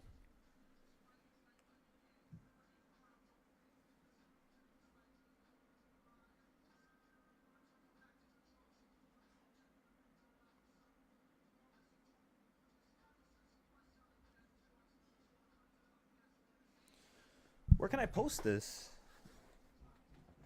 Let me see. Damn it, foul! Spy! Fuck you!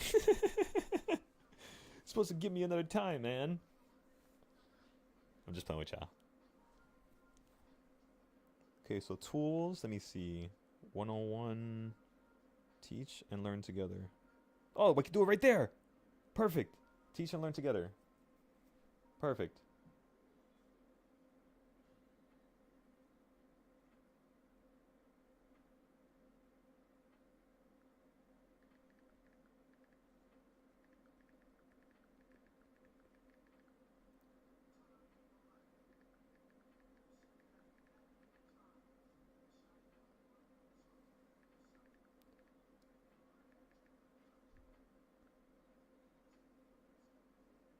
Yo, you know what I want to do right now, everybody?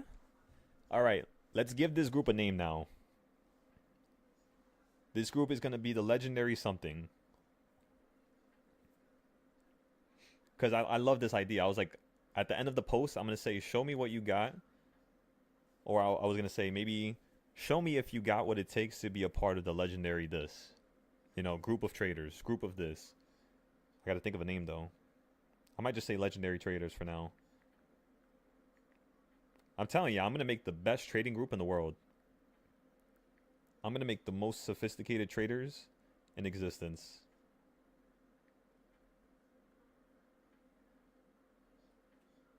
So yeah, I like that. Kind of follows the core philosophy. By the way, you can get calls here. Before I forget to tell you guys.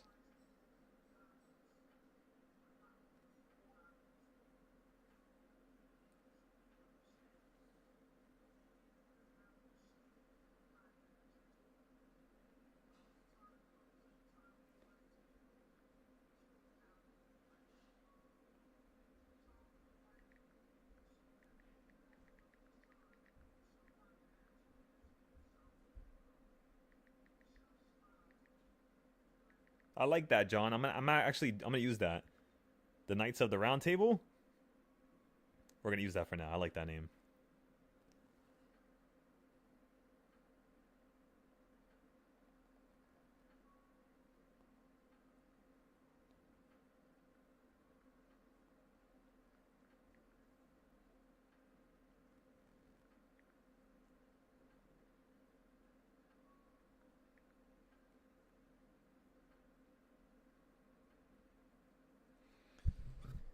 By the way, thank you guys for liking the stuff.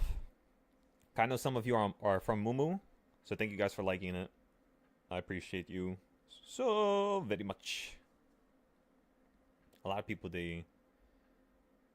I guess they don't consider like the simplest of things that people could do for them as nice.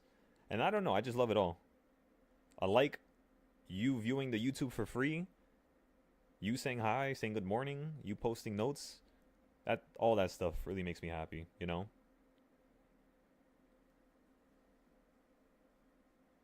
It's crazy too. Because then like the more you get it, the more you start wanting other sources of happiness.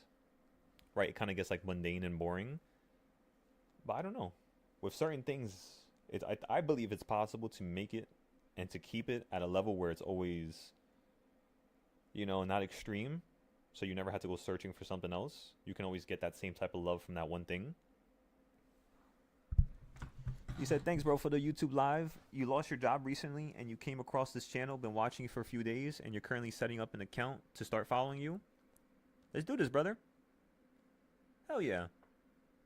Yeah, that happened to a couple of my members before, and I thank God, really, that I was able to teach them what I taught them before that situation happened, because some of them had the opportunity to actually not need to go back to work, and it was pretty amazing to see. Like that, when that first happened to me, I'm almost 1,000% sure that was the one component that changed my life last year. When I saw that happen, I almost couldn't believe it, and I remember crying about that because it was just so crazy. It was like so insane. Like, how the hell did I actually help somebody move their family, do all this stuff, and be fine? That doesn't make sense to me. Normally, you would think that that would be the case. Yes, that's what I was thinking I could do. I know I could do more. We could help out hundreds of people probably. But the actual act of getting it done and it occurring was so mystical. Yeah, it felt crazy. So yeah, I know you'll be good. They've been through it. They're straight. They're good now. We'll get you right. Come on now. Okay, so we posted that. We posted all this.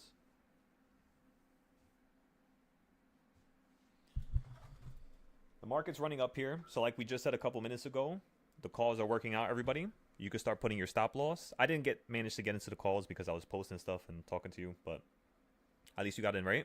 You guys got in? Anybody got in? John! Where's the Momo social? So on the Mumu app, what you had to do is you had to go to more, and then if you go, oh, you're on desktop. It's a little bit harder to do it on desktop. I do it on the phone. It's way easier.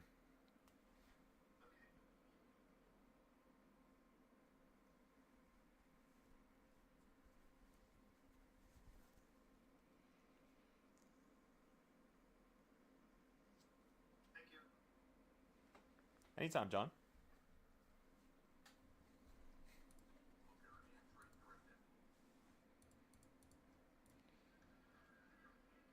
Let's continue to listen to some music. You know that was such a smart idea, by the way, because I just thought about it. Right? If you guys can't hear the music I play in the background, if you guys are listening to the playlist that I'm playing, we could technically listen to the same songs if we start playing it at the same time at the beginning of the day. Technically. You know how happy... Yo, okay, wait. I'm gonna let you guys into my childhood for a second. You know how happy I would be to watch like YouTube videos or like a movie with somebody like that normally you don't watch movies with, or like my uncles, like they wouldn't like gaming videos. They wouldn't like watching that shit. But I would put on Dashie. Y'all know who Dashie is, right? Come on. I feel like everybody knows Dashie. But yo, we used to watch Dashie play scary games, and that shit was the funnest thing to do, like, out of anything. If I remember correctly. If I remember how I was thinking back then and how happy I was, shit. Nah, yeah, that shit was so funny. A lot of shit that I say comes from Dashie, actually. I just try to mitigate it.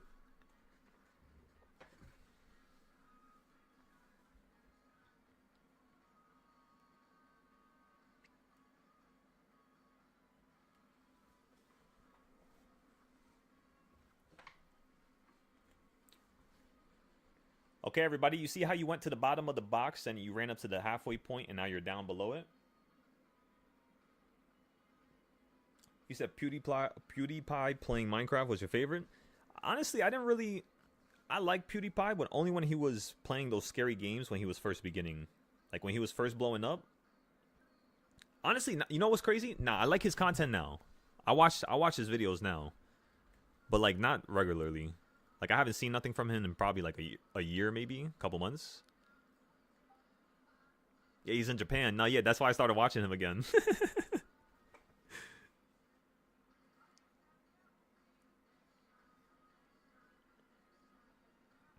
Nah, yeah. Honestly, that's what I would do. Because Japan is so quiet. Like, even the Japanese give you a lot of privacy.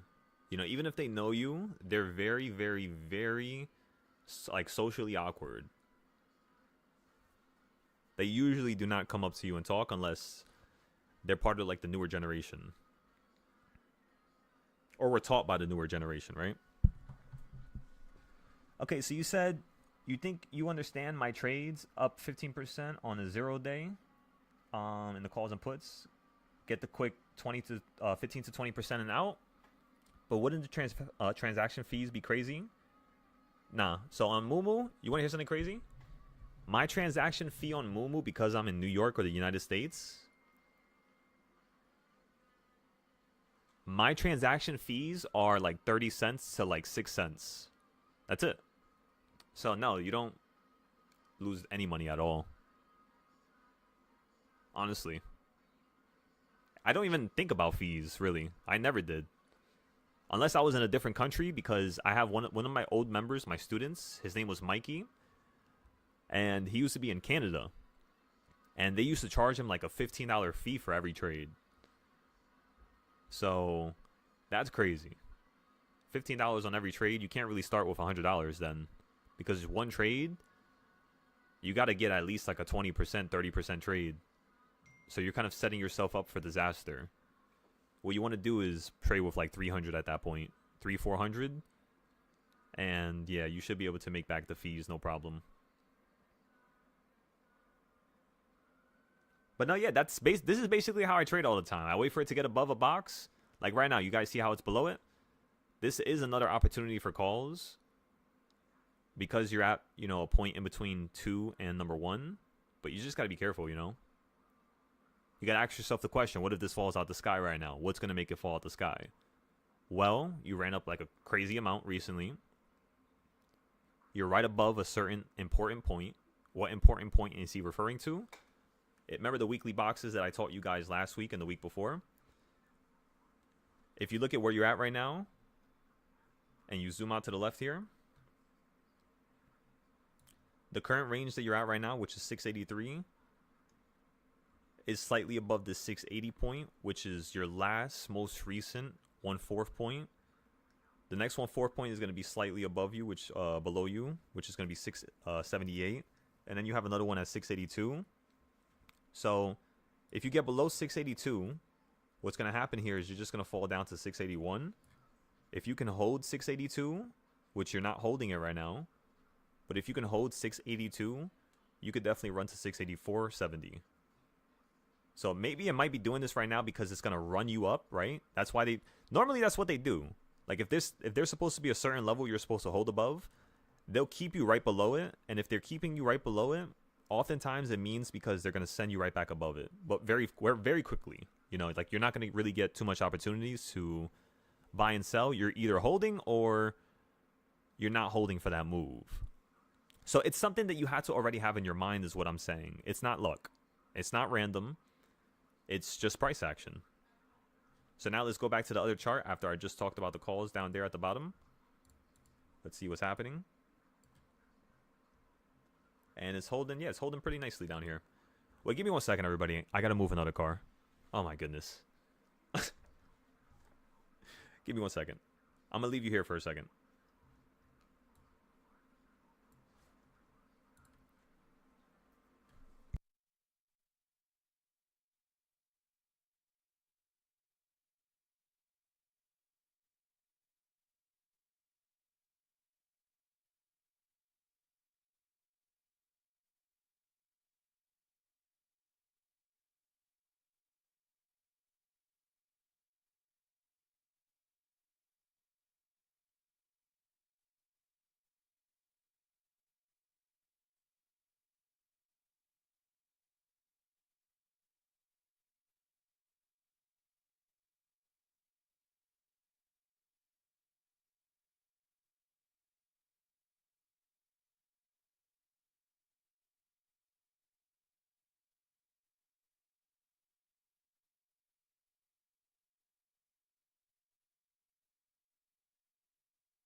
All right, everybody, I'm back.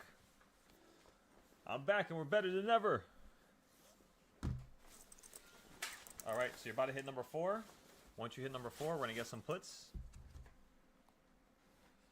Wait, is the market about to close right now? Shit. I guess we're gonna find out.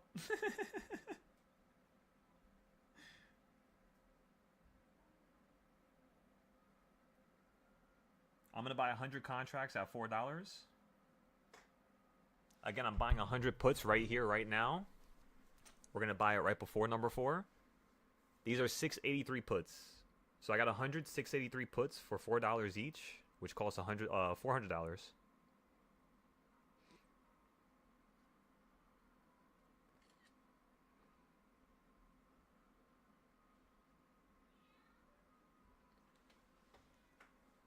Just like we said before, do you guys see how you fell below the white box at the top and then you ran up?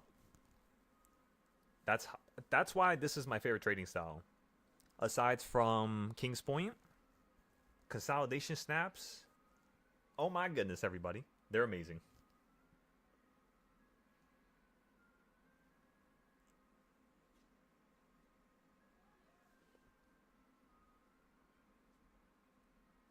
All right, let me go ahead and post this everywhere.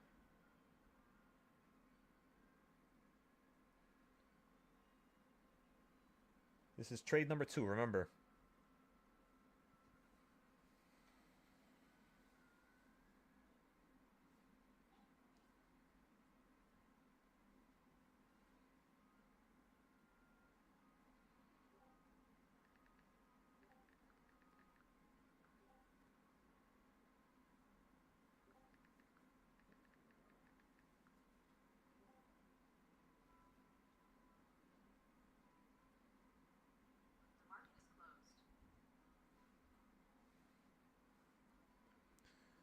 All right, let's give it a few minutes here.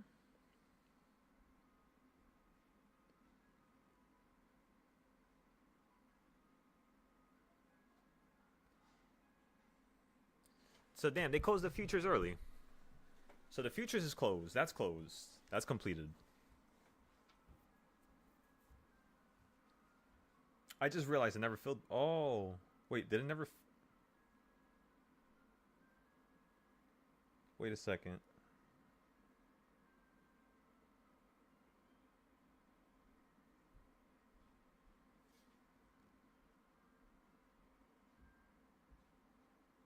Yeah, it did fill me. We're just gonna get rid. We're not gonna get to post it because the market's already closed. We're not gonna do that to people. So again, we already finished with the trades. We're finished with everything. The last trade's up 25%. So that even the last trade worked out here. You are falling down. So if you guys got some 1 days and you didn't play the 0 days, some platforms are going to be different, right? Some platforms are going to allow you to trade. Some are not going to allow you to trade. Right now we're up 100% here. So I'm just going to stop out. Let's see if they even let me stop out. Are they going to let me stop out?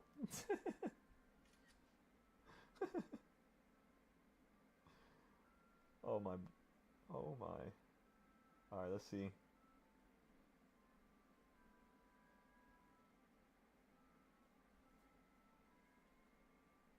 Let's see, is it gonna get filled?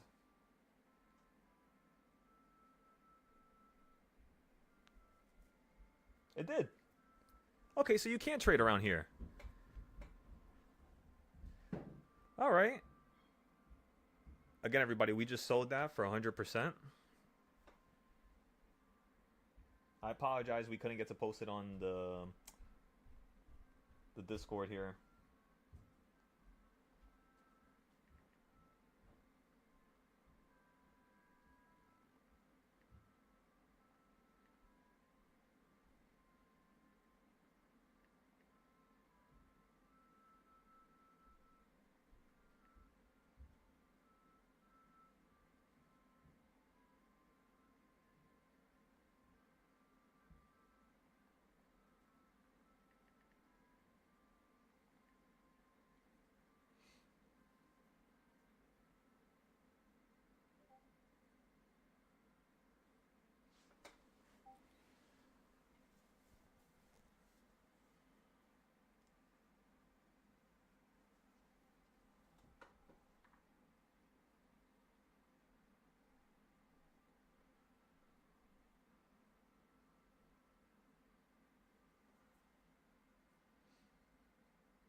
Give me 1 second. I'm still gonna post the trade though. Because if I don't post this trade, what that means is that I'm self-sabotaging again. Every trade that I do, I gotta post it now. If I don't, again, I'm just self-sabotaging at this point. We're at the point where we could finally teach the world. There's no need for me to stop feeling like I need to do more and more and more to be able to get to that level. We're at that level now. So it's just a matter of the world finding us.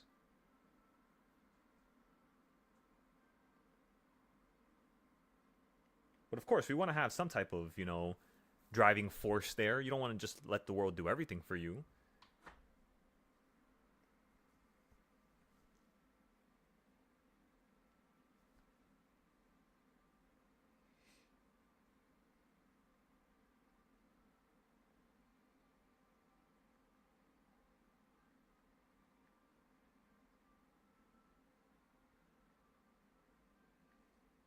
Since we're only using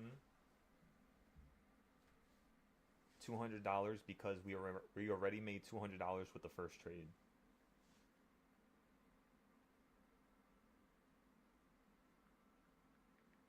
So this trade is almost free.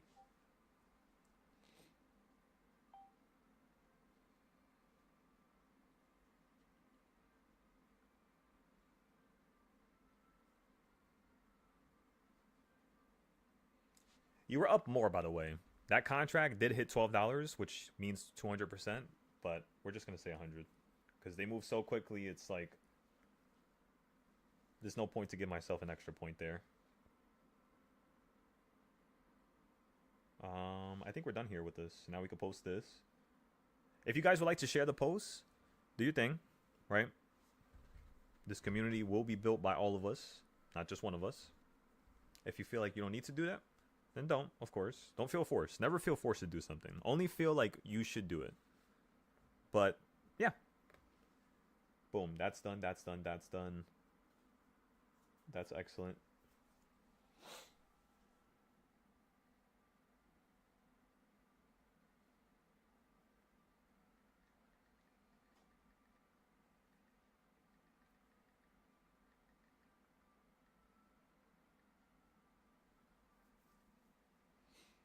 So let's review our day so far. We had 2 options trades, right, everybody? We got 1 options trade right here. And then we had a second options trade, which was also puts right around the top of this like point right here. And I only bought puts there because I have a green line that says that even though the market could be bullish and it's green, you could still fall inside this area. So I just listened to my trading style. That's it. I wasn't thinking. I wasn't looking off screen at another screen. You guys want to see what I'm looking at on my other screen? I'm looking at this.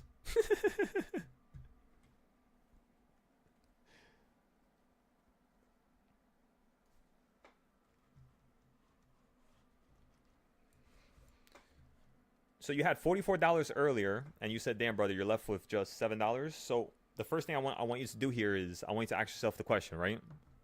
If you had $40 left, and now you have $7 left, can you do something with the $7? And the answer is yes, you can. Definitely.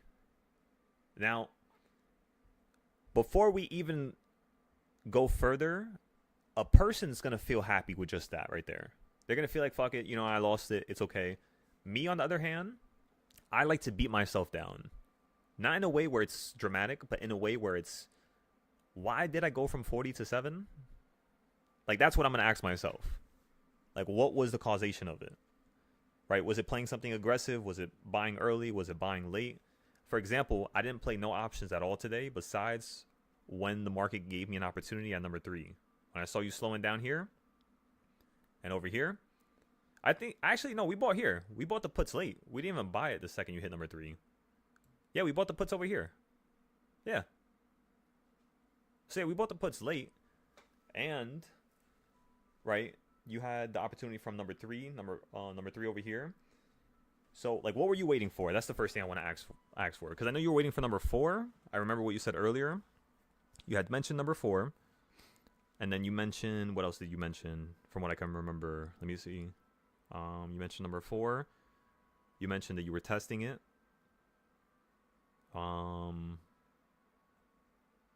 You mentioned you were playing calls. Well, what time did you buy? Was it like in the morning or something?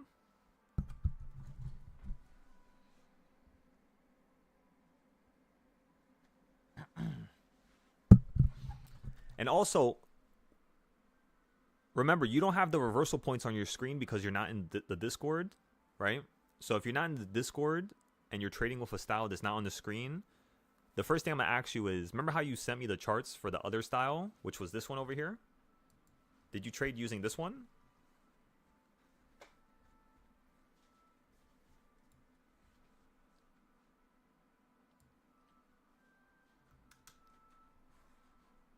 All right, so boom, we'll see why he took a loss. And then after we go through everybody's losses real quick, if anybody else has losses, just call me. Wait, give me 1 second. I'm getting a call right now.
So you said, here are your notes.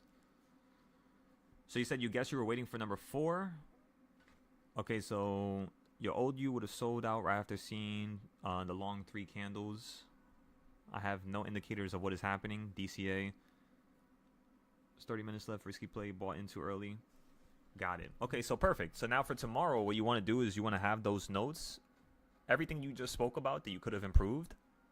Just make sure that for tomorrow, each of those things are actively planned on the chart. So as you're charting tonight, as you're going through your charts, consider the fact that you were waiting, that you guess, you weren't sure, right? So when you become sure of something, you will not have no losses no more. And the reason why I say that is because the structure in which makes you sure is the structure in which that I play with. So you just got to test it a little bit more, right? Some days you don't hit number 4. Some days you hit number 3 and fall down to 1. Some days you hit number 4 and you go right through it. You hit number 5, 6, 7, and then you fall. So the way you actually know what reversal point the market's going to hit that day, you have to have your other trading styles and your notes from the previous days. So as long as you have those notes from like yesterday, like think about it. Like for example, like right now, think of an idea as to what the market's going to do on Monday. So like think of anything the market could do on Monday and just come up with a plan, upside, downside, what strikes you would play. At first it's going to be random and it's going to be kind of all over the place and chaotic. But once Monday actually happens, you'll be able to see how close you were with some of those ideas. The more you do it, the closer you get. The closer you get, the more you're able to confidently understand that you can actually predict the market. It just takes time. Like, so, for example, like tomorrow, what's going to happen tomorrow? In my honest opinion, what's going to happen tomorrow is potentially a shutdown. Potentially. What I want to personally see is a run-up. I want to see you run up to a new high. If not, 684. If we can open up at around 684 tomorrow, below it we'll play the puts. And then above 684, we'll play the calls if you open up right at that level. Let's say you open up all the way up here, we're instantly buying puts. If you just gap up to a high, we're instantly buying 30 to 60-day puts again. Because I feel like this market's going to have another, like one more massive drop before it runs up again. But it could run up right now. I'm not going to say that it can't. I'm not saying that it has to listen to that one thing I just said. My gut feeling is telling me that, yes, this market could really fall right now. So if my gut's telling me it, I'm just going to plan for it, even if it doesn't happen. And with the money we made today, we made 400 plus the 180. So we made $600 today with the last two options trades. So what we're going to do is we're going to use that money. We're going to wait. And when the market runs up to a new high, we're then going to dump it into puts for the downside. Just to play like a weekly drop. By the way, I'm sorry. I'm a little sick right now. So it's just like a lot of like phlegm and shit. He's messing up the way I'm talking. Okay, so you ran up to there. That was perfect. Anybody else had any losses? I think we got Lim on the right track now. He knows exactly what's, expected of him, right? What's expected of him is to add the reasons that he felt he could have improved to his chart, add that to his next trades for tomorrow, and then to plan what can happen on Monday. And the way you plan what can happen on Monday is by doing the trading styles that you see on my screen. So if you guys have made some good capital and you're thinking about joining up over the weekend, Sunday there's going to be no class, and Saturday there's going to be a class. Sunday there's not going to be a class because we're going to be preparing for the prop firms, right? We're going to be trading futures pretty much all day Sunday after 5. So, yeah, if you guys want to join the classes, we're going to have that on Saturday. If now's not the time, again, next week, the week after, the month after, whenever the time is right. Once you get the trading styles on your screen and you test them for like a week or two, you'll be able to confidently predict the market at that point. And then it's kind of like your decision whether or not you want to still stay with the other group of people who are on this group, right? Besides that, what else can I think of? That's pretty much it. We're doing the classes Saturday. You had to watch the videos, right? Because if you make these trading styles, it basically helps you predict. Like, for example, if the market runs to 689, since that's the top of this blue box over here, if the market wants to run up higher, where is it going to go? I would use one of my left boxes that I created before, which was from last week and 2 weeks ago. And if you get above this green box here, and you get above this 1/8 point, which is a selling point, we're going to watch out for 696. In fact, we're going to play puts around here at the top for a drop straight back down on top of the box. Because every time you pop up above a box, just like over here, you pop up above the box and then you fall down on top of it. You pop up above the box, then you fall down on top of it, right? You pop up above the box, you fall down on top. Pop up above, fall down on top for a second. You pop up above this box, right? You fall down on it for a second. You pop up above this box, right? You fall down upon it for a second. So every time you break up on top of a box, you're always going to fall down on top of it when you're like above it. So that's going to be an easy trade. Now that's one, right? Then I would be like, all right, where's the same idea to the downside? Boom, now that's 2 trades. Then I'll think of a whole different idea, right? What if it gets above 696? How am I going to play the puts, or how am I going to play the calls? Well, I already have that written here. So if you run up to this put play and then you fall down on top of here, this says 0-day calls above 689 to 6. Oh, actually, I didn't fix this. I just recognized that. Why is just that one not fixed? So this is supposed to say calls from 689, not to 685, because that would be puts. But this is supposed to say calls, so right here, which is 693.26. So let me fix that. 693.26. And then the next level is going to be 689.70. 689.70. So, oh wait, no. Oh, 693. No, I'm going up here. Okay, whoops. 696.90. 696.96.90. That would be your next target. So yeah, if you get above here and you fall down on top of here, we're going to get calls for you to run up higher. If you run up first, we're going to get puts for you to fall down on the box. So we're playing the puts first. Then we're going to sell them. It hits the box. Then we buy the calls. It runs up to a new high.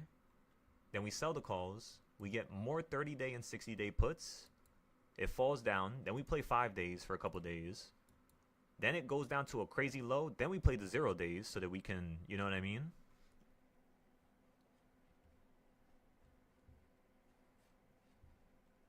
You said thanks for the explanation? Of course, bro. Anytime. And you said you'll try to understand more? Yeah, exactly. Literally. Just don't get beaten down. Don't feel like it's the end of the world. Don't feel emotional. Don't feel like you can't do this or you're not smart enough. I'm telling you, if you knew the people that, you know, had the money in this market, you would understand that they are not smart at all. So, anybody could do this. Really. Anybody can. It's just about execution. Trial and error. Trial and error. Get the reps in, but take your notes while you're taking the reps. You know, you can't just keep lifting up that dumbbell and recording your reps, right? You got to lift up that dumbbell and make sure the form is right. You know, you can't just do something just to do it. That's how a lot of people trade, by the way. They don't like record the form. They don't record the little intricate aspects of it. They just, you know, want to get it done and over with because it makes them anxious. And again, anxiety always stems from not doing enough. Make sure you know that. Anxiety and depression, yeah, that all stems from you being capable but not doing enough. Excellent, John. You made $500 today. Excellent. Making it back very, very slowly. I love it. Anybody else had any losses? If there's no more losses at all, I'll finally go over the recap for today. We'll end the video. And we'll move on to the next part for today. All the best for the weekends. Hell yeah. I love taking losses on Friday because you have the whole week, like the weekend, to break it down and to, you know, recap it and to not just let it pass. Because I would do that I did that for 2 years in a row.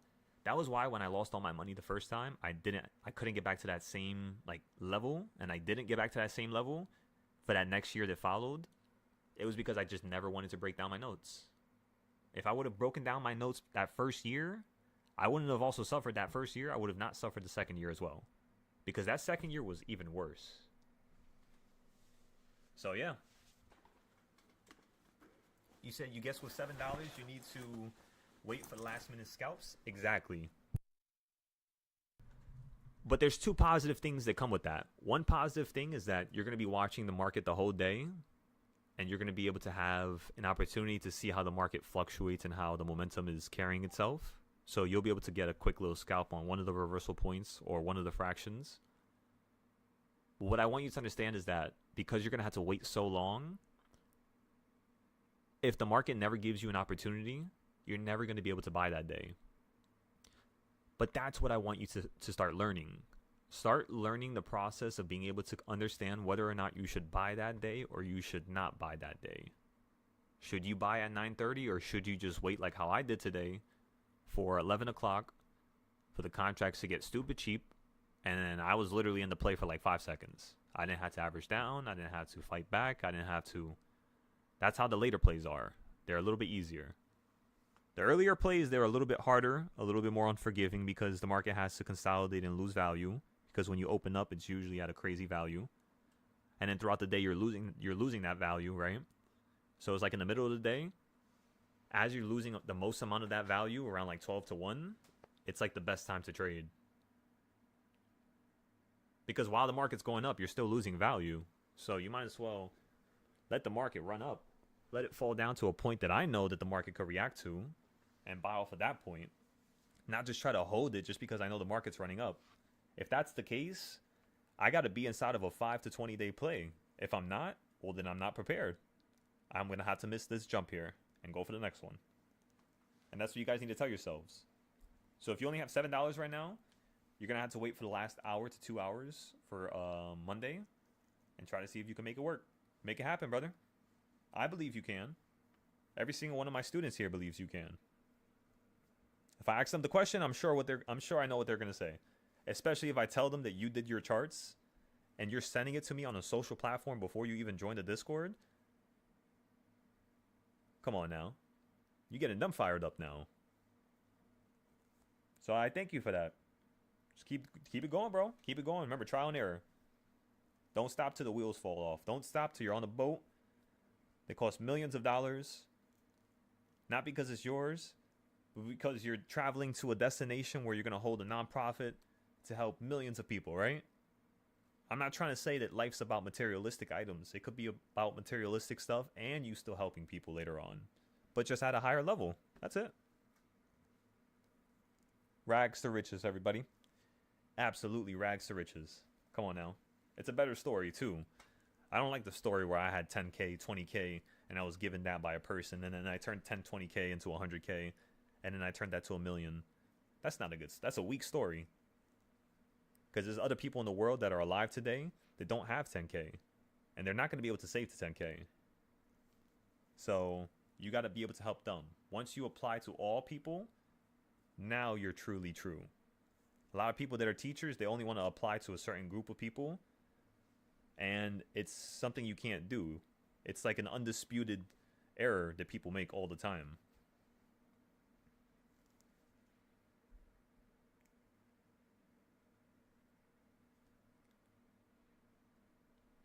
Hell yeah.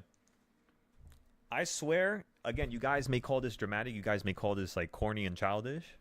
Think of everybody in this group like a damn anime character. Just think about it like that.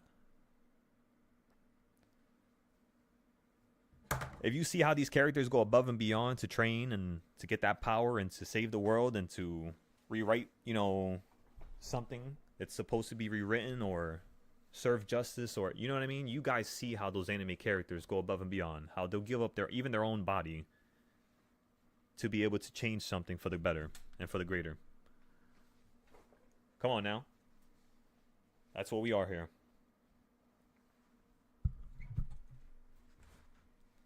It's also raises the tone, I notice. It makes this actually seem like it's like some Harvard, you know what I mean, Yale type of Oh my goodness. But yeah, everybody. So we're going to end the video now. We're going to do the recap for today. First thing we're going to do is talk about the futures trades from last night. I think we only took one last night. And then we took two or three this morning, something like that. We'll look at it and see how much we took in a second here. But yeah, no losses, no drawdowns, perfect profit. It was exactly where we wanted it. It was right in the palm of our hands, which is usually the case when something is moving fast. Because we have our boxes and all of our trading styles, most people in the world, they don't know how to trade stuff when it's moving fast. Usually they just buy into it and just hope and pray. But when I buy into stuff, it's off of the fractions and, again, the trading styles. And it usually allows me to at least get 2,000, 3,000 a trade with only 5 contracts, usually. Just like how you guys saw today. So, like, imagine, like, that's my baseline. Per trade, we can make about 1,000 to 2K, which means if I could trade 10 times in a day, considering the like, me getting stopped out at half the price, maybe I need to trade 20 times that day, but I should be able to make around 10K. If I can make 10K a day, 10K a day times 20, 20 days, 10K times 10 days, that's 100K. 20 days, that's 200K. 200K times 12 months, that's 2.4 million. 2.4 million minus all taxes, let's say if I have no structure, slash and a half, I get 1.2. Again, I'm being as conservative as possible. Let's say half of that money just somehow gets lost, you lose it, something happens. But out of that money, if you can at least have 1.2 million, the next thing you do is literally throw everything into a business account or LLC and rid your name of any type of money. Don't put no money on your name. From experience, guys, ladies and gentlemen, from experience, don't put no money on your name, because people will always try to come after you. That's how the world works. It's just if you plan for that, for it to never happen, it can never happen. You just got to plan for it. See you next week, brother. Have a good weekend. Remember, today was amazing. And I'll see you Monday. I'll be waiting for your notes on Monday for you to tell me like what you think the market's going to do up and down. I kind of gave you guys an idea, but give me like a different idea, but similar. I'll be fine with that. I'll be happy with that. Same thing with everybody else on the YouTube who was not really responding as much. Just do your notes tomorrow and just send it in. Your notes, what do you have to put on them? Just your thought process. Like, all right, at 11 o'clock, I thought about this and this and this. Silo said this. So then what I considered doing was this and this. And this is how it turned out. And then for tomorrow, this is what I'm going to do differently so that I could be better. That's it. That's all I need. What you did, how it happened, what was the result, and how you're going to improve going forward. So yeah, so Hoover, that right there is going to be in the daily plan. I stopped doing that though because I stopped doing it in May because people just weren't listening. And we still have that situation occurring here and there. So that's the reason why I don't post my notes no more, is because I tend to help out people so much with my notes that if people are not listening to my notes at all and nobody's trading with them, I'm just not going to post it. Because that's basically what happened. I posted a note in February. They talked about everything that was going to happen up until June. And everybody who literally pays me money didn't use it. And I was so confused. I was so disheartened. So it's not because I'm trying to be mean where I don't want to share the information. But it's because I want you guys to do it. Break down the charts because you'll get to the same conclusion I did and how I make my charts. I'm just not going to keep giving you guys the easy way out. Especially because I had people in the beginning where I would sign on to their account and fix their charts for them. That was terrible. I should have never did that. When I did that for people in the beginning, it made them get really lazy. Especially when they were part of the Discord. So, yeah, we can't do that no more as well, unfortunately. But yeah, so all that stuff is in the chat. We're definitely going to do more of it, Hoover. In fact, every night when we chart, we talk about the next night. I know you're part of the Discord, but sometimes, even some people part of the Discord, they don't know about everything we do here. But yeah, at night, we chop it up. We go through the charts. For anybody else who's interested as well, same thing, right? Chop it up. Talk about it at night around like 9 or 10. Get ready for the next day. Soon there will be recap videos like in the morning before I go live. I'll put like a 5-minute video. But I just had to organize a few more elements around me. And we'll be able to do that perfectly. Because I got to schedule all that stuff, I got to do it all like at a certain time the night before. Edit the video. Get it scheduled and just make sure everything is perfect.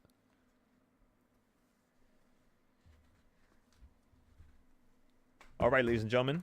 Thank you for today. Thank every single one of you for showing up. You guys are amazing. I'm pretty sure you know that already, though. I'll see you guys on Sunday night, maybe. If I finish everything early. And we can go live. If not, I'll see you guys on Monday. We're going to be buying more leaps here shortly when SPY hits a new high. So we're going to be getting some puts. I'll be briefing everybody on that again on Sunday. As well as the classes on Saturday. And then for tomorrow, for Saturday class, we're going to be going over the reversals. We're also going to be going over all the charts we fixed the last 2 weeks, 3 weeks. And we're just going to give you a little update on everything in terms of stage 4. Because since stage 4 began, the goal of stage 4 is basically to complete all charts for every single financial instrument around the world. Which means that all of the Forex charts, all of the futures charts, because there's a lot of futures charts, we got to complete all of those. I completed, you could say, half of the futures, but I got to do like corn. I got to do like sunflower seeds. I got to do the, any other crypto futures if they have extra ones, because I only did Bitcoin and Ethereum. So I know they have a few more, like I think they have Cardano or Cardano future. So we'll do that. What else do I have to do that I don't remember? I think I had to do silver. I did palladium. I did gold. But we might have to do silver. But yeah, basically I'm doing everything. Everything that you could possibly think of as an investment. The way my brain works is if I'm trying to be the best teacher